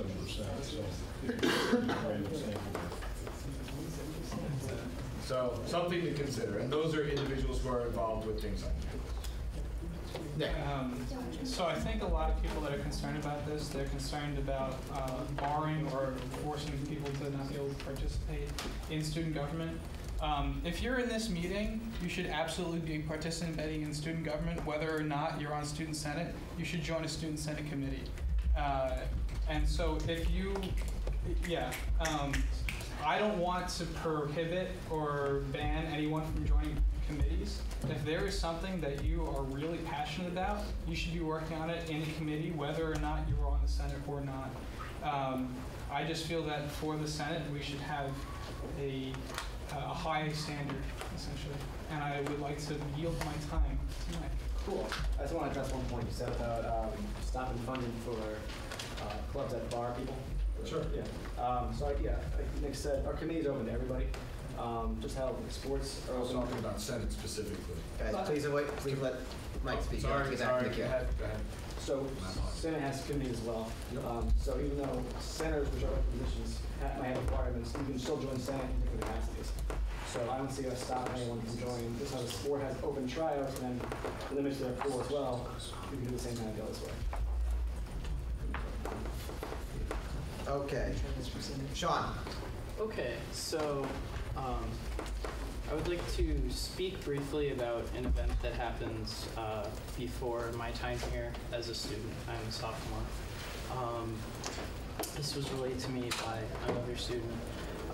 There was an event that took place a while ago where the student government made a vote of no confidence against the president, and one of those students, I believe, was the GM at the time, was expelled from the school based on GPA. Yeah? No. That's not what happened? She failed all of her classes that semester. Okay. That is the same thing. Okay. Guys, please let Sean finish.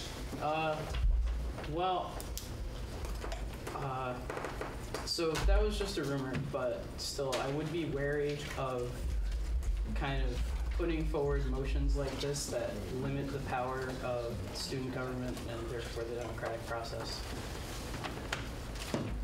That's it. Thomas. Thank you. This is still about debating about table it, right? Yes. Technically, the motion to postpone indefinitely does allow for debate referring to the motion itself. Okay. It is not limited to discussion of whether or not to postpone indefinitely. So the only reason I think there should even be a GPA minimum for Senate is to protect kids from themselves. And not because they're adults, and yes, you can make decisions, but I think for the benefit of the person, having a GPA minimum is good because you're paying a lot of money to go to this school. And like, it would be a real shame that you weren't able to do well in your classes because of Senate. I think that is something like we as the Senate should look out for each other, and anyone else who wants to take this path. And it's a good idea. But a 3.0 is like, I mean, granted, you guys are saying it's easy to do. That's it from your perspective. You can't say that for every single person who comes to this school, that 3.0 is easy. That's the most objective statement I've ever heard said in the Senate.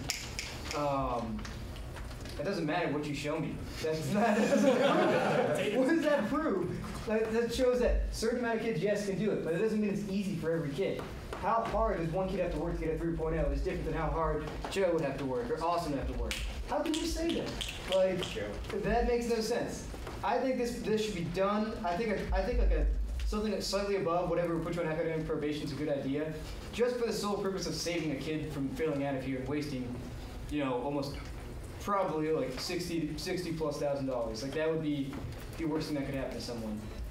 I don't understand how this has gotten this far. You guys do this every year. Every year it gets shot down. There's a reason why. There's no reason to send us to R&E because R&E looked at it last year. The same thing's going to happen. Same time it's going to get failed again. We should just vote on this. Steven. Call the question? I never yielded his time. I never yielded my time. I mean, I was going to do them anyway, so. Out of order. Appeal it. Yes. Yes. All right, so now we have to discuss the appeal. Each person gets a minute to discuss it.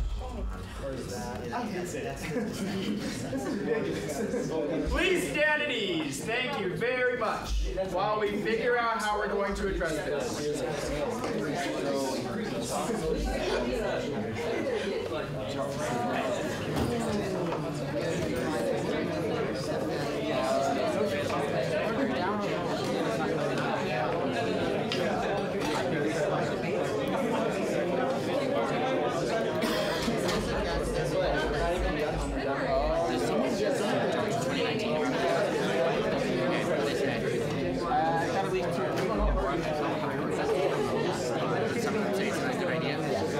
They're on our page.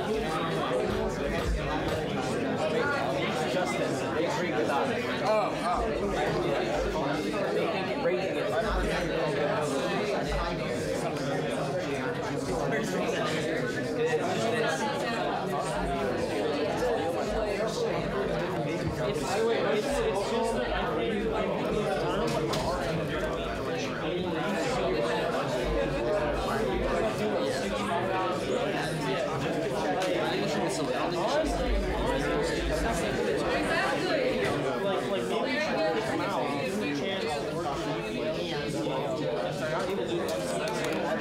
Justin, 3 out of 4 guarantees, the one we don't know.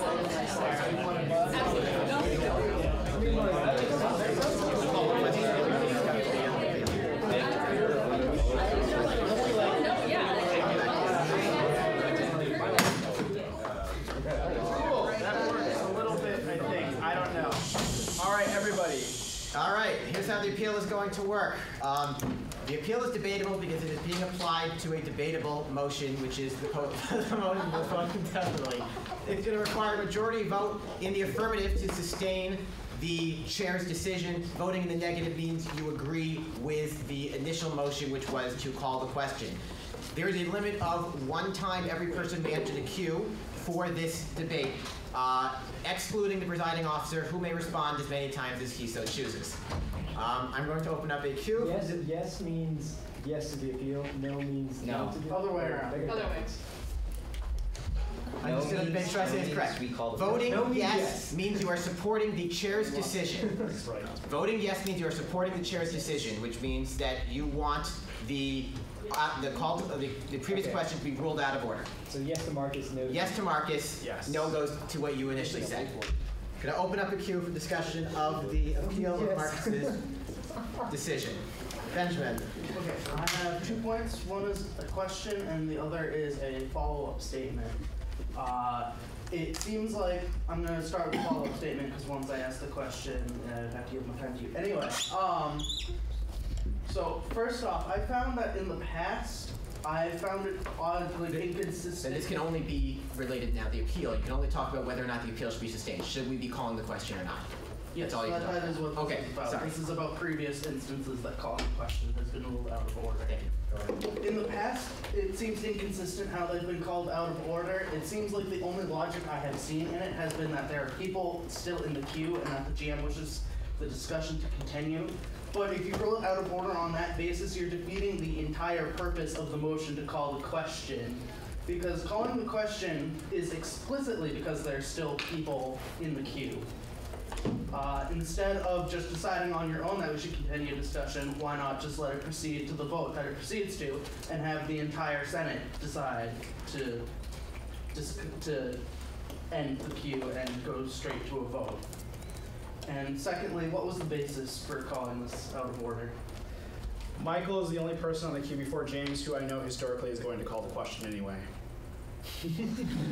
Like, wait, so discrimination. I literally just wanted to hear Michael speak. That was it. Thank you. That was the only reason I ruled it out of order. Other than that, I knew discussion was going to end afterwards because it was going to be called again, and I would have ruled that in order. So this whole thing's unnecessary. James. Yes. I'm a guess. I don't know what to say. Michael, pick up in the queue and say something. No, I can't talk about can't talk about it. Mike, Let's go. I'm done. the queue is empty. Let's go. Okay, so let's vote. Vote yes if you agree, if you want, all right, I'm gonna put this in layman's terms because I'm so sick of Robert's Rules of Order right now, you have no idea. All right, so if you want to hear Michael Hahn speak and then James call the question, vote yes. If you want to call the question right now and vote on whether or not we end discussion immediately, vote no. All those in favor, vote yes. Thanks, guys. All right. Wait, raise your hands immediately. Holy crap. 1, 2, 3, 4, 5. All those opposed. Oh my God. Time back there. Fails. All right, so now we're calling the question. All those in favor of ending discussion right now and moving forward with roll call. Oh my God. No, we're calling the question. We don't roll call on. All right, my bad. Wrong motion. No one seconded. Everybody, please listen for just a moment. Just a moment, guys. We gave a small break so that we could come back to this with a full, ready mind, so we can just proceed through this. So, let me explain what's going on. Is your intent to roll call on the calling the question? No, the one after that. So then let me explain the vote that we're about to have before we start that. Okay. So, we are now going to vote on whether or not we're going to call the question, which will then end discussion on the motion. We will vote as to whether or not to postpone this indefinitely. So we are voting now to vote on whether or not we will stop discussing it and vote on whether or not we postpone it indefinitely. If that fails on postponing it indefinitely, they will return back to the main queue to discuss the motion at hand as it was presented with no changes to it. All right. All those in favor of ending discussion right now and moving to vote, please raise your hand.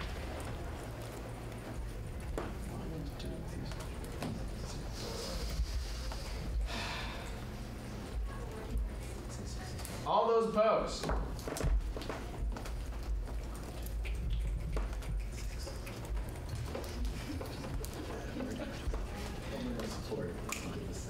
All right, passes 16-6-1. We are now going to vote without discussion on whether or not we will postpone the motion indefinitely. It has already been raised that we want to do a roll call vote for this, so we will do a roll call vote as dictated by the secretary, who will then record everybody's responses. Please listen. For the first time around, you can vote yes, no, or pass. The second time it comes around, it's yes, no, or abstain. To be clear, the vote required to postpone the motion indefinitely is a simple majority vote. Postponing indefinitely will prevent us from discussing it at this meeting. That's it. They could bring this up again next meeting as many times as they want to until the Grand Marshal decides that they're simply doing it to delay the Senate and he can start ruling them out of order. All those in favor of... I was just going to go through it again to remind them, because I feel like I need to. All right, so all those in favor of postponing indefinitely, vote yes. You can vote yes, no, or abstain. First, yes, no, pass, first time around. Second time around, yes, no, abstain. Secretary will call it out as soon as he is ready. Until then, please just sit for a minute. Yeah, just give me 1 second. Silently. Is this Keegan, I sent you. Or Yeah, but it doesn't have freshman in it. is it alphabetical order or is Yes. it Yes. class alphabetical or just Alphabetical, broad alphabetical. Everybody, you're not allowed to talk because we're not allowed to further discuss before we vote. So we need to sit quietly as per Robert's Rules of Order. Amanda and Spencer. All right, I'm ready. All right. Tommy Applot? Wow, you butchered me. I'm sorry. Alpat. Alpat. I say no. No. Nancy Bush? No. Mike Kayola? I want to pass. Pass. Caleb Caraway? Pass. Keegan Caraway? Pass. Jen Church? No. Joshua D'Amato? No. Justin Etzine? Yes. Alex Fox? No, she's gone. Oh, sorry.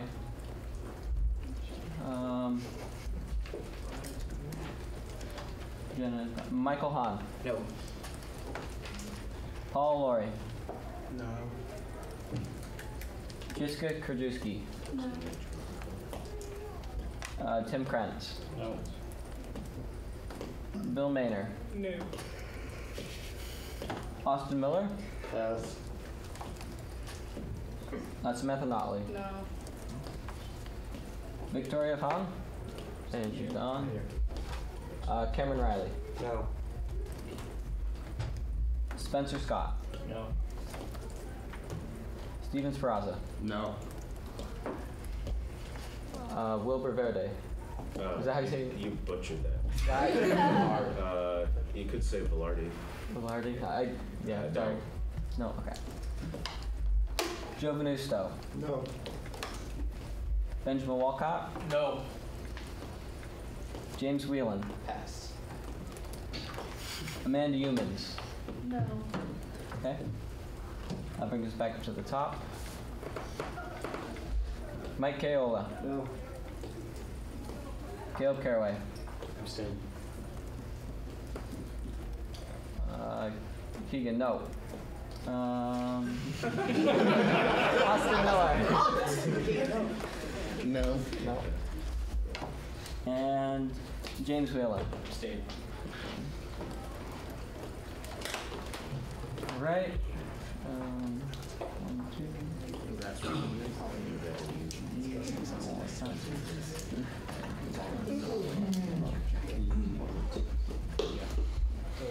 That's why. Guys, please remain silent till the vote is announced. What about people not here? Do they count as anything or no? I don't remember under our rules. No. This is not a total voting membership. Thank you. Announce the numbers as we would usually.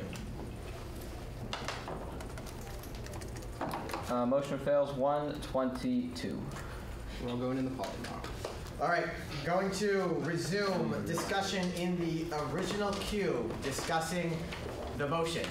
So the grads are now presenters again, and we're going to go starting with James. I've got 2 points to make. First, I plead the fifth, and the second, I call the question.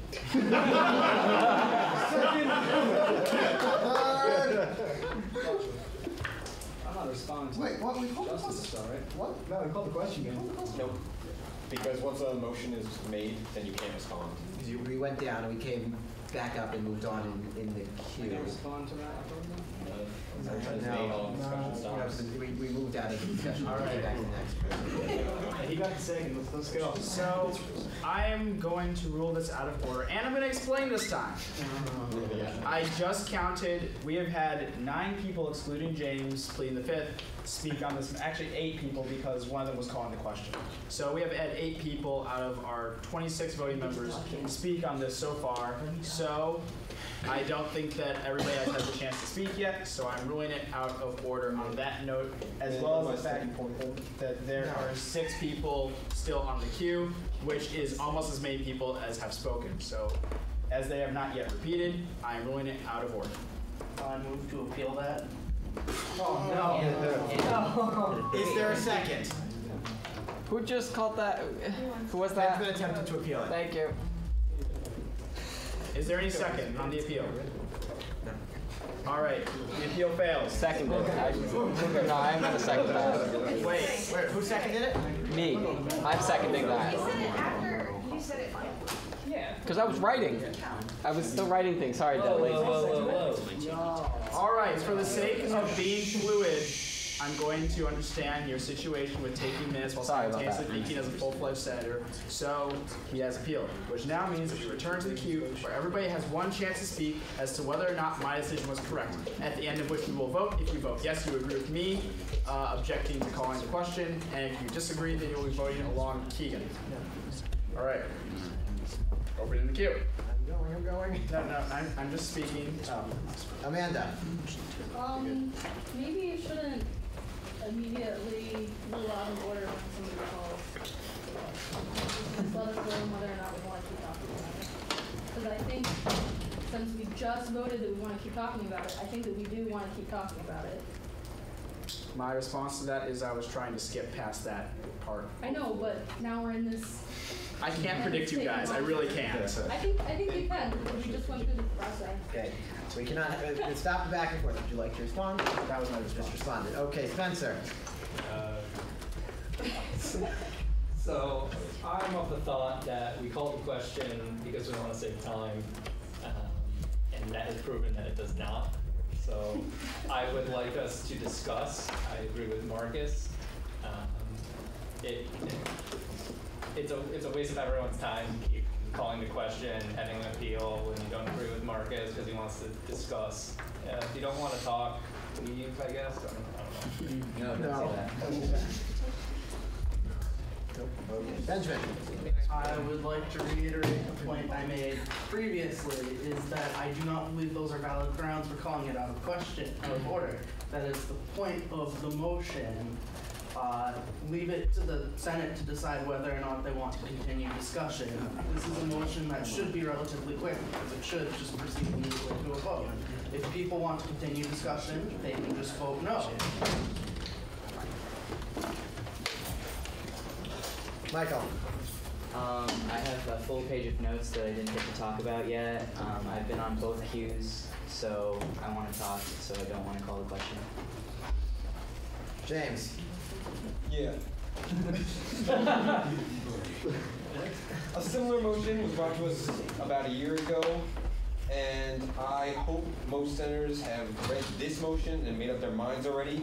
It is your job as a senator to prepare for these motions and these votes, because that is what we do here. We try to go efficiently and speedily, which doesn't actually happen. I know I prepared, I came with my mind made up, and I hope everyone else did their job. That's all I got. My comment in response to that is that we have 9 people who were not senators the last time this was discussed, which is a significant changeover, which is, again, why I want more people to discuss it.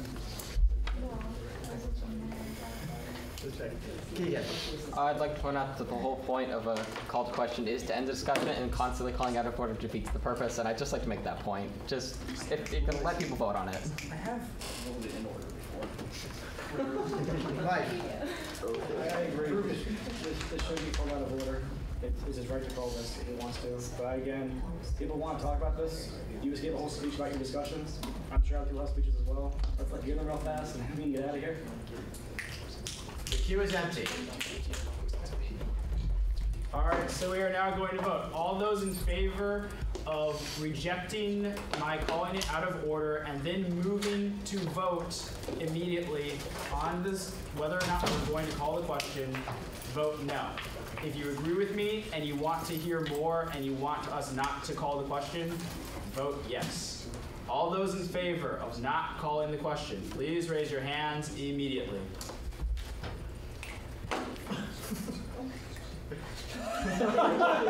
There's some valid points raised. All those opposed to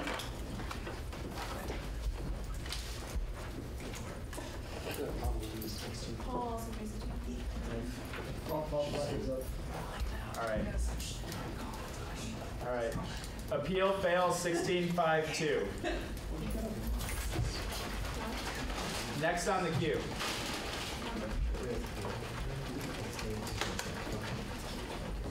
Phil. Yield my time to Michael Hahn.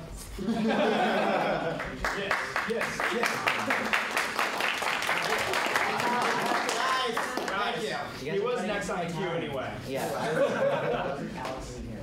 Okay, so I would like to say that GPA is not the only metric that determines a student's academic ability. There are other metrics that's like the biggest quantitative assessment that you can have, but there are also other assessments. One of the main reasons that this got turned down last year was it didn't give a probationary period. So basically, there are people on the Senate right now that if this passes, they would be removed from the Senate next semester. I know that there are at least 3 people that are not meeting the requirement right now. Barring 50% of students to represent 100% of students, it's not 50%, but it's like 33%, whatever. Like Nick said, GPA requirements 2.5, not 3.0 for the GM. So why are we holding ourselves higher to a standard that even the GM and PU don't even have to meet? From this motion, it seems like the goal is to give academically struggling students more time for academics. But I don't think this motion achieves that. I think if a student is doing well for several semesters and has a high cumulative GPA, one bad semester might not bring them down below 3.0. But if someone had a bad freshman year and has been doing really well to try and get that GPA up, but hasn't gotten to that 3.0 mark yet, then they can't be in Senate with this motion. I think one suggestion, if you really want like a higher GPA minimum, is set the cumulative GPA requirement lower. I think we should keep it at a 2.5. Set a semester GPA, say your most recent semester has to be higher than a certain number. That would enforce a GPA requirement. I'm not in favor of having a GPA requirement in general.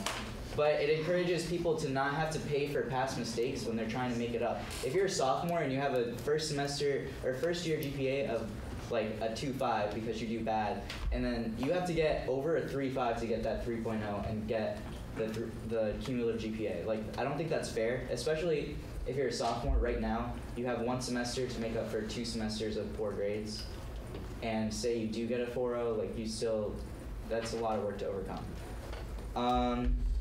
Lastly, you said you wanted to protect the students from the Senate. This has been said before, but let people decide whether or not they want to join or not. We have trouble having members in the first place. We don't have 60 million people running for Senate every year. Last year, we had 4 people run for 4 positions for my class. The year before that, we had 5 people running for 4 positions, but 1 was not seriously interested. My freshman year, we had 4 people running for 4 positions. So there isn't an overwhelming demand, so let's not just like say, oh, now we're going to cut the prospective pool even smaller and not have a full Senate next year. That is, I think that's all I want to say. I can respond now, right? Yes, you can. Sweet, I can respond. You didn't have to yield. I yield to the floor. He's the presenter. And then after the floor is done, it goes to. All yours. Yeah, anyway, so I understand the whole barn people thing, it's multiple, but 75% of the population of the school can still apply based on the 3.0 rate. That's not horrible at all. I do want to point out a fact correction real fast. 60 million people could not actually apply for Senate. So the school has a less small population than that. Point that out. I understand the point there, and I understand the point of having that passed and creeping up on you, right? Once again, I want to say this was out in the public and it was sound to you guys, and no one sent us comments. Not a single complaint was sent to us about changing it, putting a period on. We talked through it. This is the first time We had a great conversation. Guys, please let Mike speak. Sorry, I'll rephrase. No one came to speak to me. I had to go with Justin. Is that better? Okay. Yeah, that works. It is a period you want where if you think you have a catchy pin, you can check on it later on, like you mentioned. Some kind of plan like that. That can be amended. If 3.0, that number is too high, that can also be amended. These are all your powers. You don't have to talk about them. I'd rather talk about them now than just barring communication completely on every single thing. I'll call in a question before anyone else should talk. So Mike, thank you for talking. I appreciate your comments. Let's make it 4-1. Michael, would you like to speak again? Yeah, so I am also on the queue. So I think I'm like just hesitant because even the 25%, it's you're saying like, oh, like it's still 75% of people that can still run, but that's not the entire student body. Like, why are 75% of students representing 100% of students? I think the idea that you can say, oh, we can just amend it is not addressing the fact that people do not want to change the GPA minimum or even put in place a GPA minimum. The probationary period, I still think like is important because whatever, and it's going to be hard to like put that in an amendment in something that's so well defined as it is, because it was so beautifully written. I was going to say something else, but I forgot. Okay, I guess I will yield to Tommy. So I actually wanted to talk about one thing Michael brought up. I don't think the semester thing's a good idea, because it could also work like the exact opposite way you just said. Whereas like for me, for my major, for example, like it was like I didn't even have to try freshman year and like got 4 O's. But like now like it's so much. I don't Guys, please let Thomas speak. That look bad, but I want to say like my effort I have to put in now is very different, and that would be a very like crazy thing to say, like, oh, every semester you have to hit a certain threshold, where like semester to semester kids might have vastly different things. You might go from taking like 4 gen psychs or gen psych equivalents to like 4, what's a hard class at RPI? Fields and waves. Fields and waves. That class sucks. 4 fields and waves. Like it would be like pretty tough to differentiate like how someone's doing in that regard. And secondly, I don't understand why we're like even trying to raise the GPA minimum. Like it just makes no sense. And this is like Mike, what you were saying. This is the first time like, I've ever gotten emails about something. I got 5 emails about this today. So you definitely like did not like. I think when you're saying like people are okay with it is wrong. Like this is the first time I've ever actually gotten emails. I got 5 in one day. They're all from different people. That never happens. So I think my constituents are unhappy about it. I'm sure everyone has their opinion on it, but I think this is not a good idea. This will reflect very badly on the Senate, and I don't know. I guess I can't yield back to Michael. Nope. So. Nope. What? You want to go? I'll give you some of it. Okay. Share that a little bit. And we can share the reply. Okay. So I want to say that I don't think we ever said that everyone's okay with this. I always said that you guys are okay with this because none of you emailed me. Not a single person came to me saying it. Only one person came to me in full support of it, and then other than that, but none of you guys came. If you got 5 emails from your people, and you're like, okay, cool, and didn't tell me about it, I mean, I feel like that's a little bit on you because I'm the one that talked to this. Guys, let Mike talk. Yeah. But yeah, definitely. You could talk to me anytime, Tommy. I mean, his face is beautiful. I know I shave for you. But anytime you guys could talk to me about this. And I want to mention real fast, this was brought up earlier as well, that this was brought up last year, right? And why bring it up again?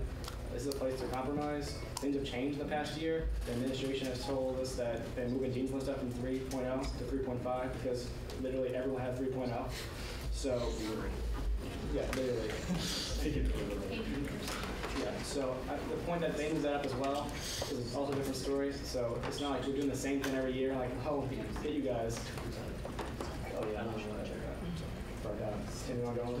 Sure. So, yeah, the point of not communicating with us outside the GBM is kind of, I think, what leads back to us then having these gigantic discussions, calling the question, ruling that out of order, appealing it because people don't want to talk about it, but other people do, and that conflict is leading to some of the issue where we have people like James who came in, he said he had made up his mind already.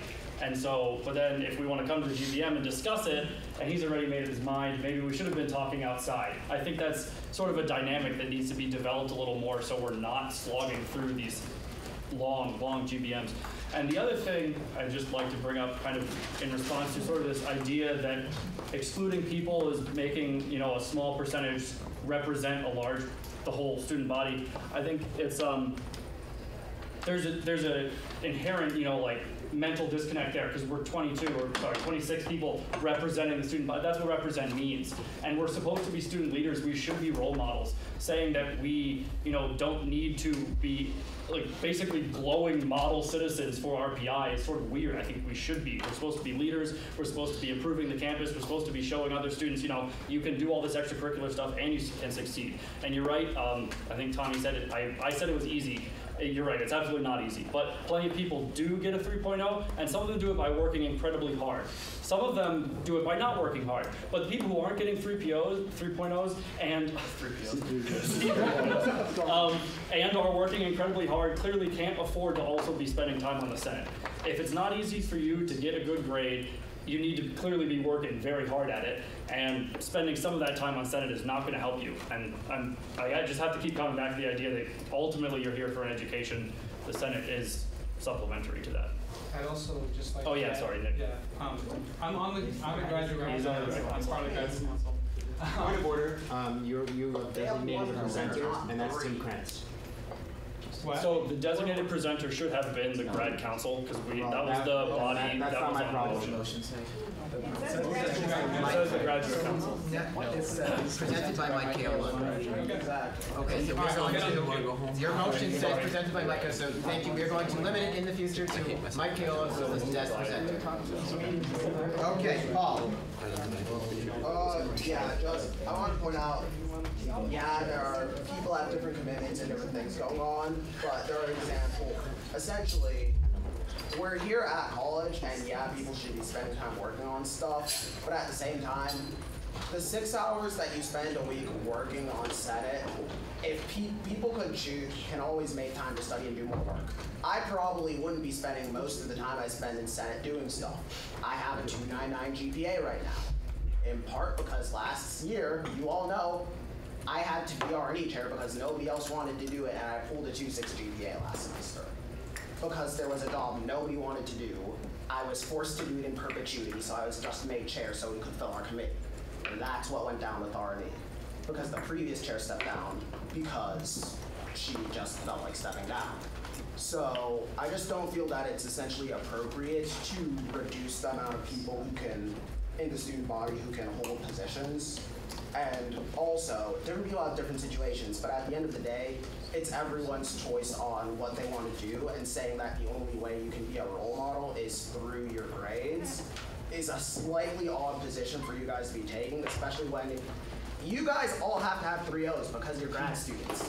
You guys are just essentially coming in and imposing different standards for your own activities on all of the undergrads as the graduate council. How do you expect everybody to feel about this? Because whether or not that's what you want to do, that's what you do and come in and do every single year.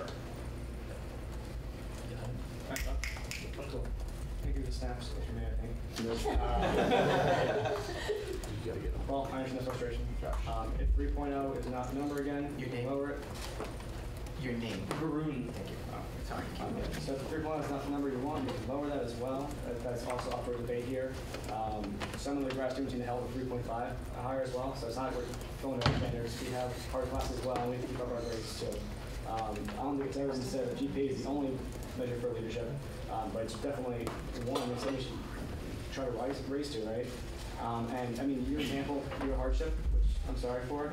I want to lead to an example of Senate responsibilities took away some of your grades. You had high grades, and then you had to do all this R&E responsibility, right? And your grades suffered. I don't want that. I don't think you want that either. You got to struggle through more responsibilities, and your grades suffered. So I think if we can stop more of that, we'll be in a better place. Tim. Oh, really? Sorry, I yield my time. I don't know why I'm Are you jumping to someone? Sure, Nick wants to talk. I forgot about that. So we, as a graduate council, we're representing graduate students. You guys might have gotten emails, from your constituencies. This is what the graduate population wants. We didn't get any emails from our constituencies about this. There was a bunch of posts on Reddit. I don't, people's names, I don't know who's who exactly. But, we didn't get anything about this. So, yeah, that's, Any response? Yeah, so You're responding. Great comment, Nick. Thomas.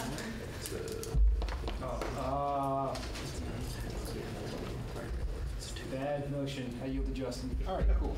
So, if we were sitting here discussing to bar people on Senate based on how much income their family has, or what ethnicity they are, or let's see, what race they were, or religion. Guys, please let Justin make his point. We would not be having this. Oh, well, maybe it's okay.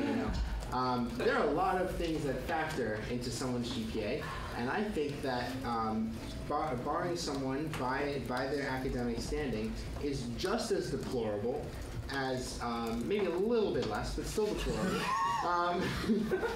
Still pretty deplorable. So just keep that in mind. Also, on top of that,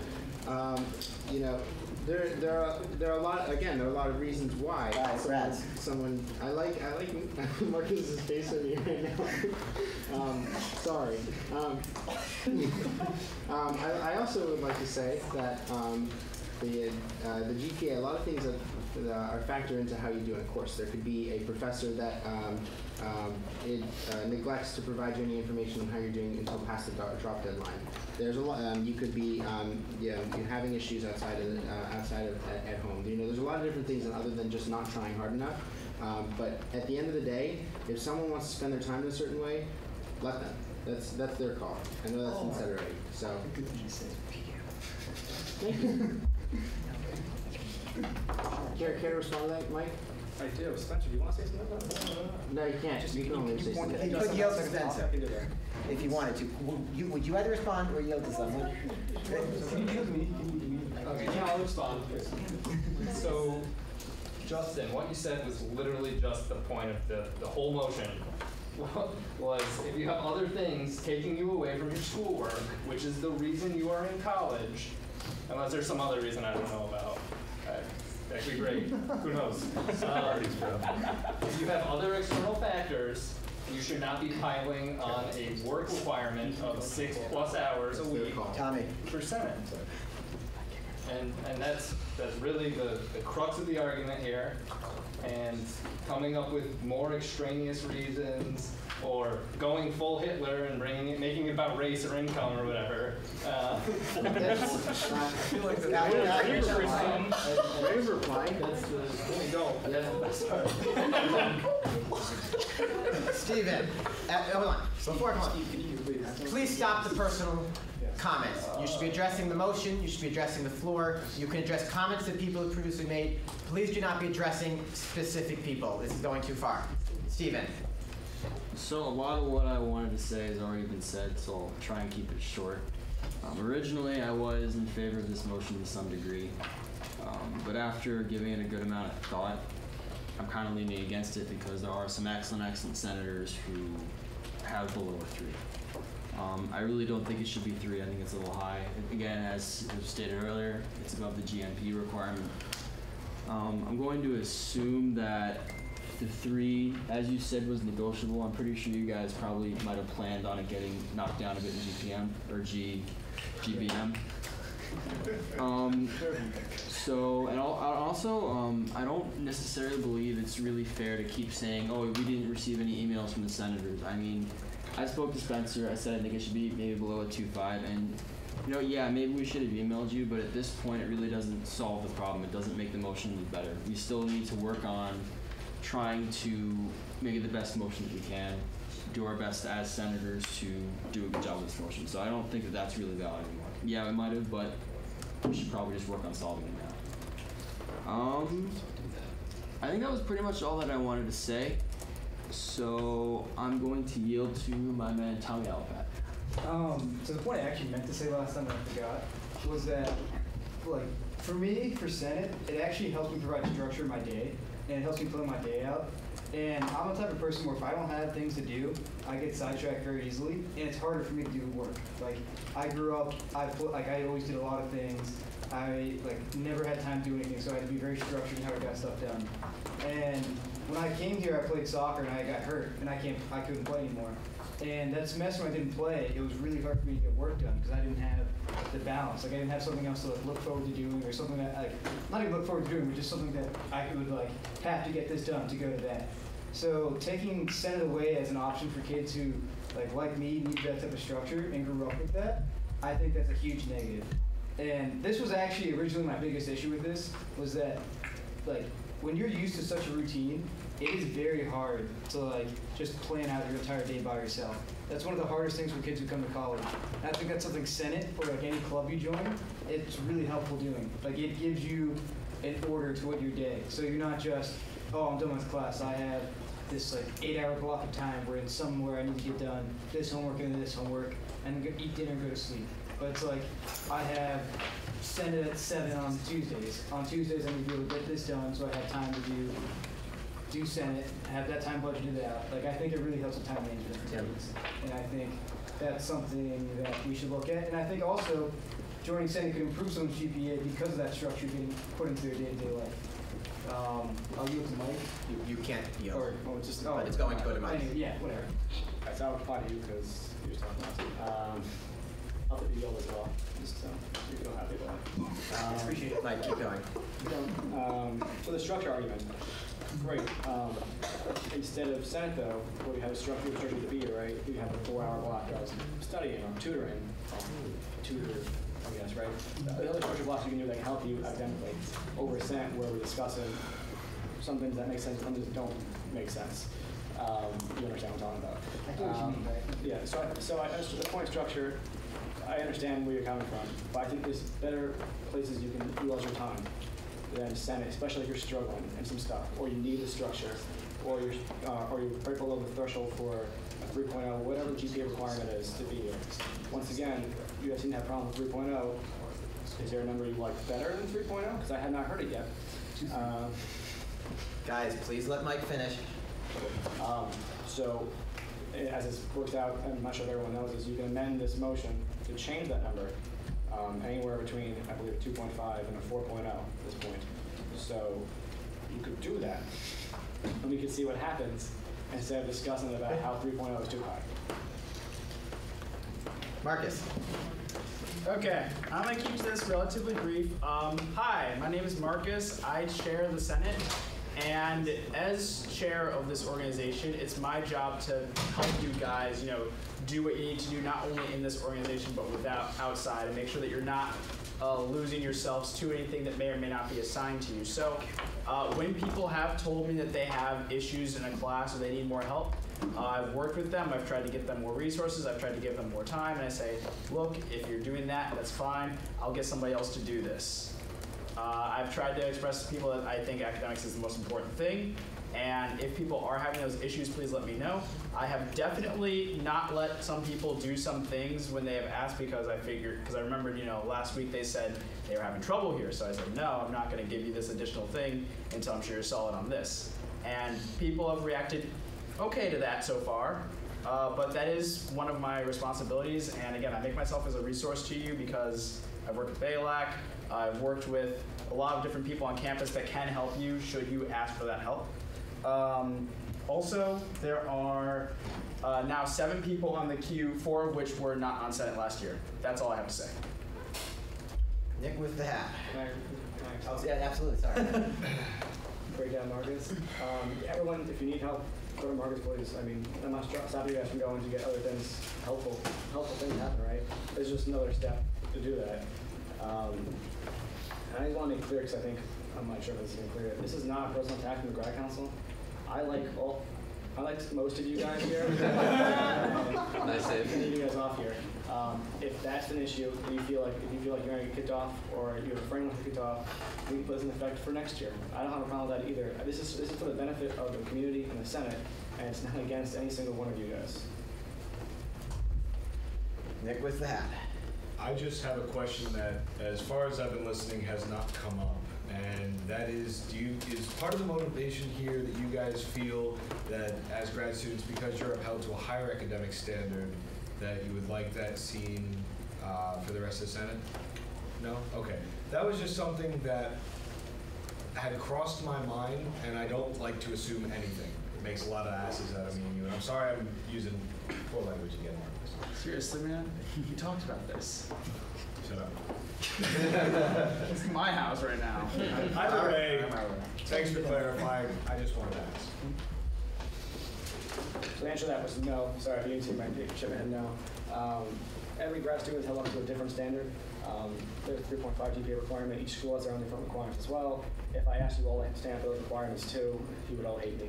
So why would we do that? Now this is just to keep a higher standard for the whole Senate. I think 2.5 is a ridiculously low GPA for a minimum, and I want to increase that minimum. All right, so I'm next in the queue. I don't speak much. I usually sit here and try and track all of your names.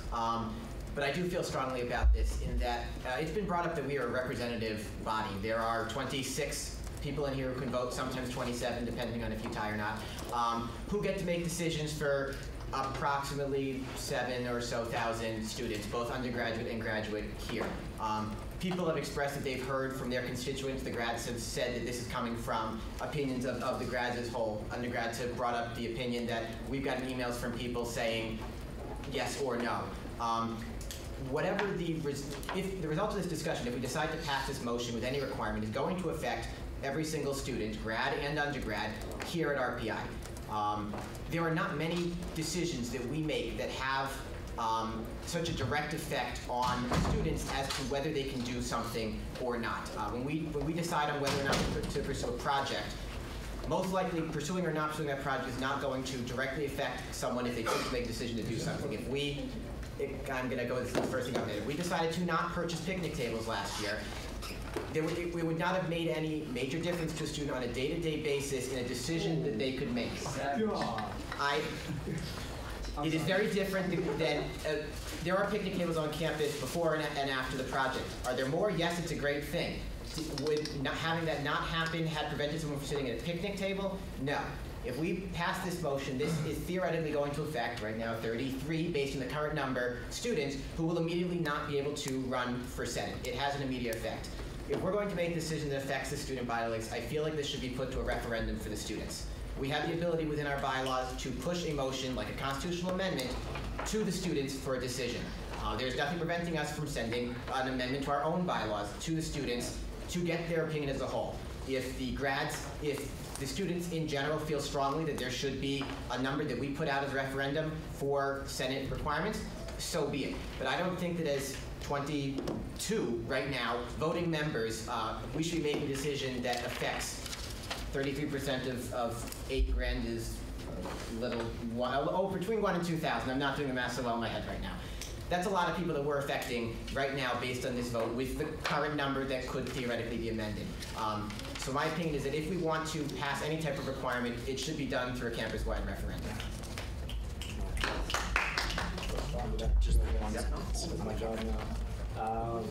So I understand, yeah, we represent the body, and all our decisions represent all the students. So I understand this one represents them as well, but I don't think they elected us to make decisions for them. So I have no problem with us making decisions for the students. And if you want to make a referendum out of it, we can do that as well. I don't care. I know, but I don't see why this one's any different. If there were no picnic tables last year, I would have sat on no tables all year. There's one by my office, and then it rained on it. just a table. Yes, I know. So I'm just saying though, but we were elected by the students to make decisions for the students. That's why there's not 8,000 people in here. There were earlier, but now they're all gone. So I think we have the right to make the votes for them. If you want a referendum, no, we can do that too. I have no problem with that. The students can decide how this works out. But you have to put a motion on the floor. Seriously. Okay, Keegan. Oh, I actually can speak now? Yes, you can speak now. So I'd like to say to Mike, sorry I didn't talk to you today. I actually received an email today and 2 individuals approached me, but they did it today, so I didn't really get a chance to come find you guys. And luckily the views have already been discussed.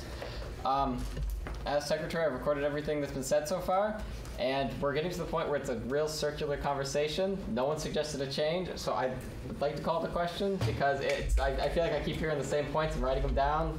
So I'm sorry, but that's, yeah, call the question. Second.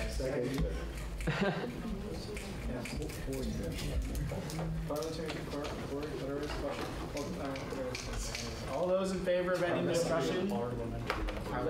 Yes. How many new people on the queue still? There are 4 people in the new section of the queue. However, one of them has spoken already by being yielded to. And 3 of them are not senators. Yeah. 3 of them are not senators. Yeah, fuck, that's right. Guys, there is a motion on the floor to call the question.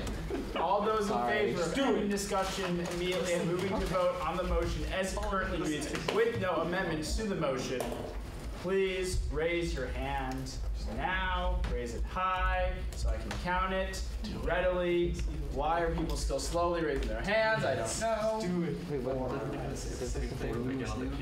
All those opposed to calling the question, please raise your hand. 1, 2, 3, 4, 5, 6, 7,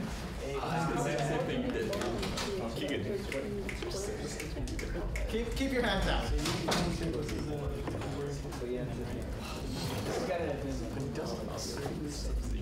Oh, come on. You have long arms. I know you can do better than that.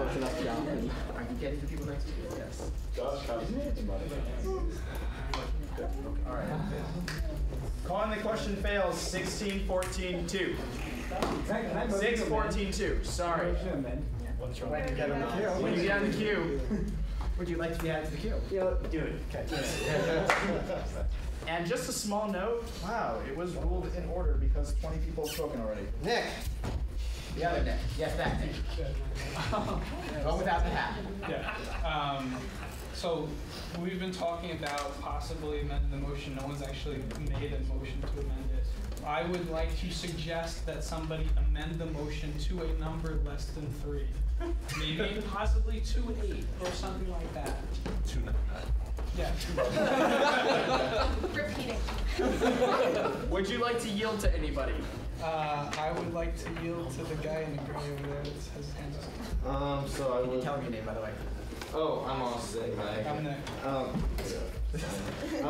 So in my personal opinion, 3-0 is a little bit harsh just because a lot of people who want to be on the Senate are right below that, and when they are applying for jobs, when employers see you're a little below a 3-0, you need like that push that you did something, because not all of us are 4.0 students, including myself. I would be very much affected by this, but I do understand that you should be held to a standard, so I would like to move to amend the motion such that it reads 2-5. Where? Like, do I have to Everybody listen. There are 4 numbers. I'm passing it down. That's the wrong one. There's 2 of them? Okay. Can you please tell us what you would like to change? Everyone please sit quietly while he amends the motion. Okay, it has come to my attention that the 2-5 is what's already there, and so this would just be prolonged. 6-7. Guys, he has made a motion to amend. Please let him make a decision. Can I have a point of information what it currently is? Am I allowed to ask that or no? 2-5. There's no such thing as a point Okay, of information. 2-5. I will change all of these 3.0s to 2.5. Everywhere that 3.0 is listed. Yes. Is there a GPA minimum in the bylaws itself? No, we don't have to codify a ruling, so because the thing that exists only on Kevin Dye's hard drive, because Kevin Dye never put anything on Flagship, it's still binding. So this would add it to the bylaws. So I see there is 3.0 written in 4 spots. You want to replace that with 2.5? Yes. No, there's 2 on there. Only the ones in the result. Okay, I guess the ones in the result, because some of these are informational. So where it says, whereas half the students all majors have a GPA all centers accepting, I can't even read, but on that second bullet point where it says 3.0, make that 2.5. And where it says on the second bullet point 3.0, make that 2.5. You just said the second bullet point twice. Okay, well, I know what you meant. I got what you meant. He really wants the second bullet point. Everybody, please listen. Give me your undivided attention for brief moments so that we can accelerate this procedure. All right, so the end of the motion now reads, resolves that the Rensselaer Union Student Senate adds the following to its bylaws. All senators, excepting those representing the current freshman class, shall be required to maintain at minimum a cumulative GPA of 2.5. Any senator who fails to meet the minimum cumulative GPA of 2.5 at the end of any semester shall immediately be removed from office. We are going to now move into a queue to discuss the amendment. We will discuss whether or not the amendment is something we would like to have in the motion, and then the next vote will be whether or not we... No one seconded. Second. Never mind. We'll wait to decide whether or not we agree to the amendment, but will not pass the motion itself. We are going to open a queue, starting with Michael Hahn. Object to the amendment? Thank you, good. Thank you, good point. Is the amendment friendly? No, it doesn't matter. Does anyone object to the amendment? Yes, I object to the amendment. Oh, yeah, hold on. Michael. Okay. Wait, so we are on the queue now. You did object? Yeah, so we have a queue. I think, because if nobody objected, then it would just go in, right? Correct. So, at this point, people's minds are already made up. I don't think, besides Steven, who said he changed his mind on this, I don't think anyone else has. I don't think I've changed any of your minds. You have definitely not changed any of my minds. Any of my multiple minds. I think the changing to 2.5 is unnecessary because I don't agree with this motion in general. So I personally will vote no, and I would, after some discussion on this number, I would like to call all of the questions later on. That is all. Are you asking to get back to the queue then? Yes. Okay. Bill. Okay, so does this have to be just pertaining to this amendment? The 2 changes, yes. All right. So, while I do believe that a 3.0 is kind of high, not like completely unattainable. To me, anything between a 2.5 and a 3.0 like looks the same to me. I mean, I don't know. If someone says they have a 2.7, if they change it to a 2.8, I mean, to me it doesn't really seem to change all that much. So to me, I wouldn't see the point of making the amendment if it wasn't at least a 3.0. I mean, I obviously wouldn't say that it should be anything higher, but the 2.5 seems a little bit unnecessary because while I heard it's not in our handbook or not in our bylaws, whatever, no one seems to be not reaching that. The same thing with this 3.0 is that if we have, I don't know how many people aren't making that. Sorry, keep going. So I don't know how many people who aren't making that 3.0, but from what I understand, it's at least like 3. So even if we assume it's between 3 and 6 people, that's something like 85% of our group who are attaining that 3.0. and that's much higher than the 66% that you guys said is for the entire campus. So we're already kind of representing, you know, the better side of campus when it comes to GPA anyway. So to me, this all seems very arbitrary and capricious. I don't even know if that fits in. Yeah, so just like Michael Hahn said, no one has really changed any minds here, and to me, to have it be a 3.0 seems a little bit too high, and to have anything between a 2.5 and a 3.0 seems kind of like not necessary at all. Keegan. I'd like to make an amendment to this to make it, if passed, make this effective starting next year or next semester. I mean, yeah, I'm gonna go for next year, next calendar year. This doesn't. You can't go down because you're going back to the main motion. You're not related. I thought you can go 2 amendments deep though. You can only You're amend related the to each amendment. other. You were changing the motion in a very different way. So you need to wait to go back to the So I main. gotta wait till. Okay, that's fine. Jeremy. All right. This whole meeting, you've talked about Senate. You've talked about yourselves. For the past hour and a half, you've talked about yourselves, specifically with the GPA minimum. Like, that has some use, but your job is to complete projects for the students. And you've just spent an hour and a half of time that could have been spent completing projects for the students, talking about yourselves. So vote and be done with it. As Keegan said, everyone's already said, and you got the minutes to prove that this is getting circular. Everyone said their piece.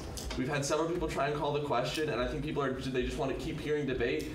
But everyone said their piece, be done with it. And my second point on this is you're a body of students. Represent them, don't exclude them.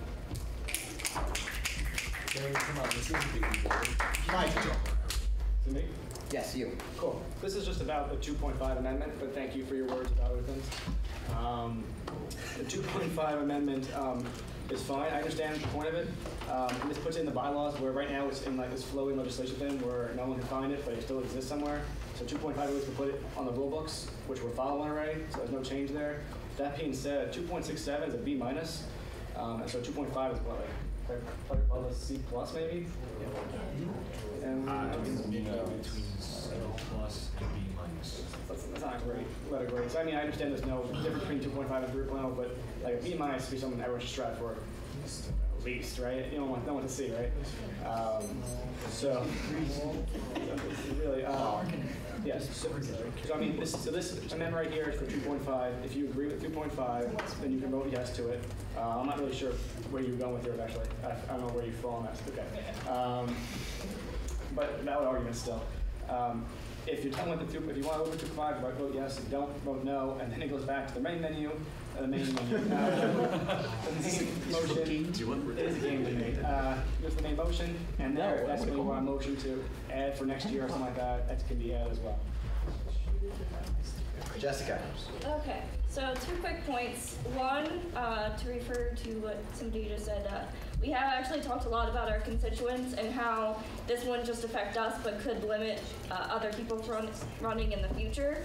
So we have considered that, and we haven't just been talking about who it would kick off or what. And then second, at least in favor of the 2.5 change, why would we have a 2.5 requirement for running, which is what we currently have, to get on the ballot, and then have a higher GPA that you have to maintain after you're elected? Paul. So, like Jeremy said, we've sat here, we've talked about this for a while, and Keegan said nobody's really changed their minds. I think we need to codify our bylaws anyways, which this would help start to do since it's the existing thing. Can we all just move on with our lives and start getting personally into it? Because I'm missing 2 prior commitments because of this. So, nobody's changed their minds. We aren't getting on with it. So I'd like to call all the questions. Second. One question.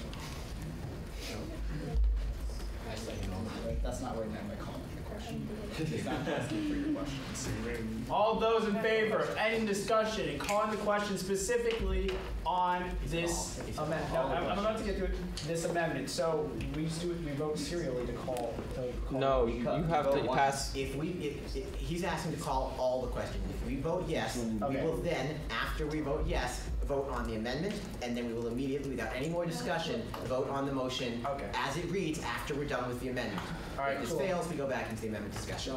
All those in favor of ending all Is this discussion. related to voting? Yes, I believe you can call previous question, not all the questions. Previous. You can call all the questions. Previous question, plural.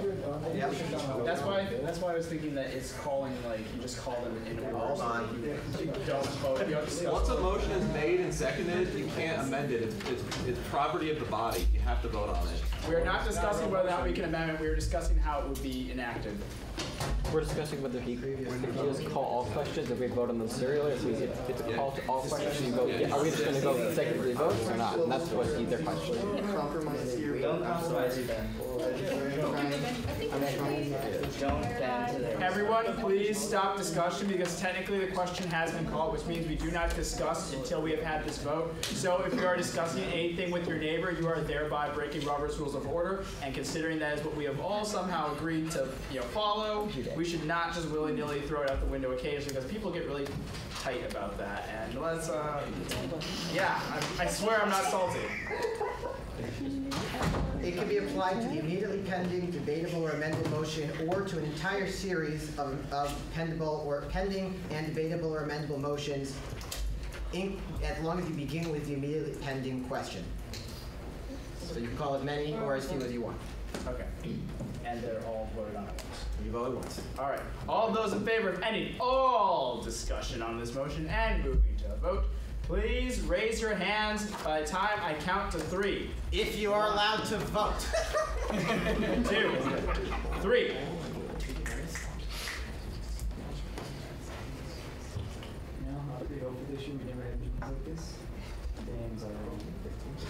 All those opposed, please raise your hands high and immediately by the time I get to 1, 2, 3. 1, 2, 3, 4, 5, 6. I want to make another one. Calling the question passes 15-6-2. We will now vote. Hold your freaking applause. All right. We are going to now vote on whether or not we approve the amendment to the motion. The amendment changes the GPA rulings that we will be adding to our bylaws to a 2.5. So just in case anybody didn't get that, we're going to read this one more time and then immediately vote without discussion, comments, or side chatting. Resolves that the Rensselaer Union Student Resolves that the Rensselaer Union Student Senate applies the following to its bylaws. All senators, excepting those representing the current freshman class, shall be required to maintain at minimum a cumulative GPA of 2.5. Any senator who fails to meet the minimum cumulative GPA of 2.5 at the end of a semester shall immediately be removed from office. All those in favor of this amendment to the motion, raise your hands now.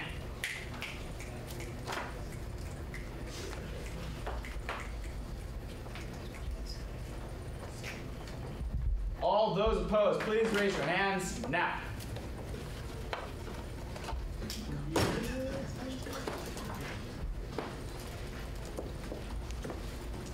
All right, amendment passes 17-3-3. Now, we will, one more time, read through the entire motion as it currently reads. The Rensselaer Union 46 Student Senate, whereas the Rensselaer Union Student Senate is an organization of Rensselaer Polytechnic Institute, where education should always come first, especially in comparison to any extracurricular activities or organizations, whereas the Rensselaer Union Student Senate requires a minimum of 4 hours a week, not including any extra responsibilities assigned, whereas studying for additional hours taken up by the Rensselaer Union Student Senate could only help to improve this understanding of subject matter, whereas please stop talking, we're not supposed to discuss anything.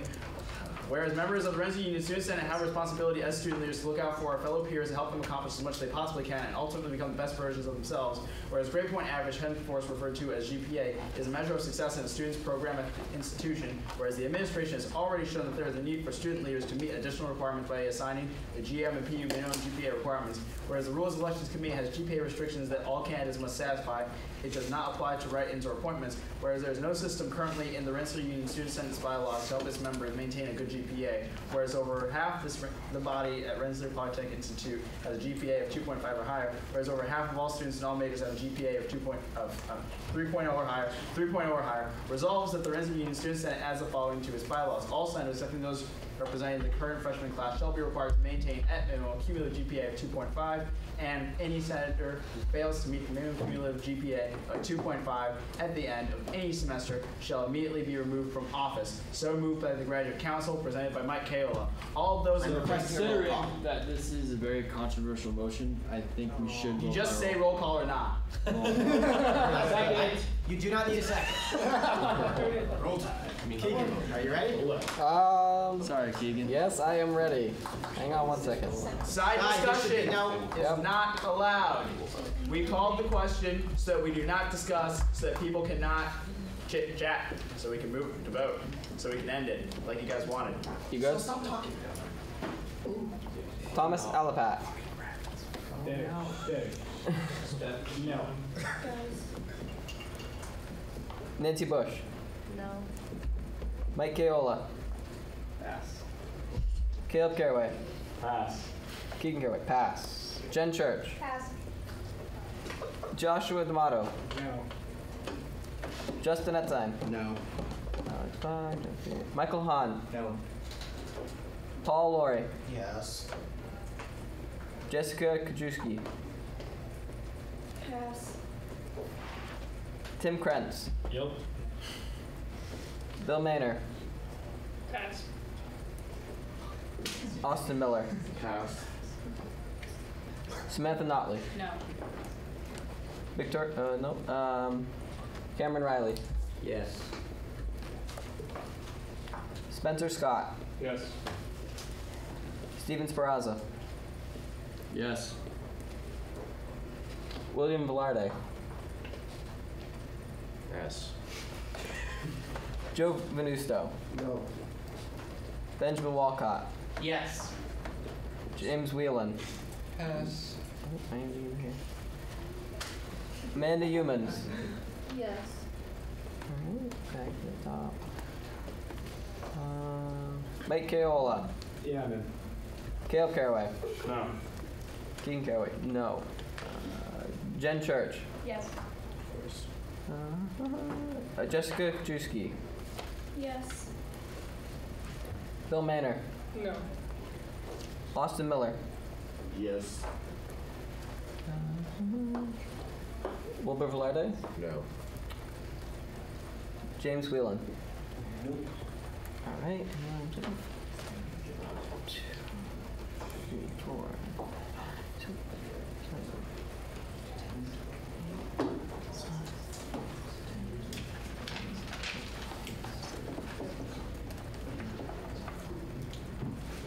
How much does the state pass? 2/3. 2/3 of present, not present and voting. Present and voting. Not total membership. Present and voting. No one abstained. It doesn't matter. Just 23. Yeah. Please wait for the results. Vote count is 10 yes, 12 no. Keegan, that doesn't add up to 23. Oh, well, 11 yes and 12 no. maybe I I missed did one. as well. Hang on.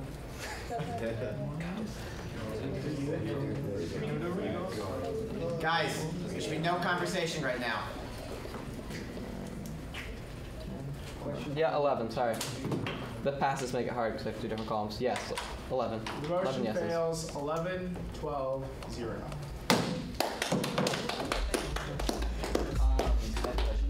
So, I thought, did we change it in the Constitution to make it, if it's bylaws, then it has to be 2/3 of present, because we're making a bylaw amendment, so it would be 2/3 of total We voting. changed it for constitutional stuff. In any case, regardless of whether it's present in voting or not, there was Yeah, still no, more it no's didn't than pass, yeses. but that's We're still gonna move on to the important. agenda. Okay. Motion to adjourn? Yes. All right. So, all those in, I understand. All those in favor of adjourning the meeting right now, these are all things that would be raised in new business, not be attended to until next meeting. Please raise your hand right now.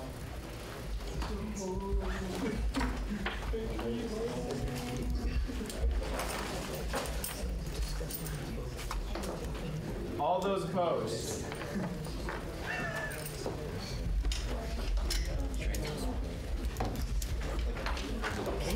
All right, meeting is adjourned by a vote of 18-3-2. Could I have everyone's attention just for a brief moment? What was the count on that adjournment? 18-3-2. Thank you.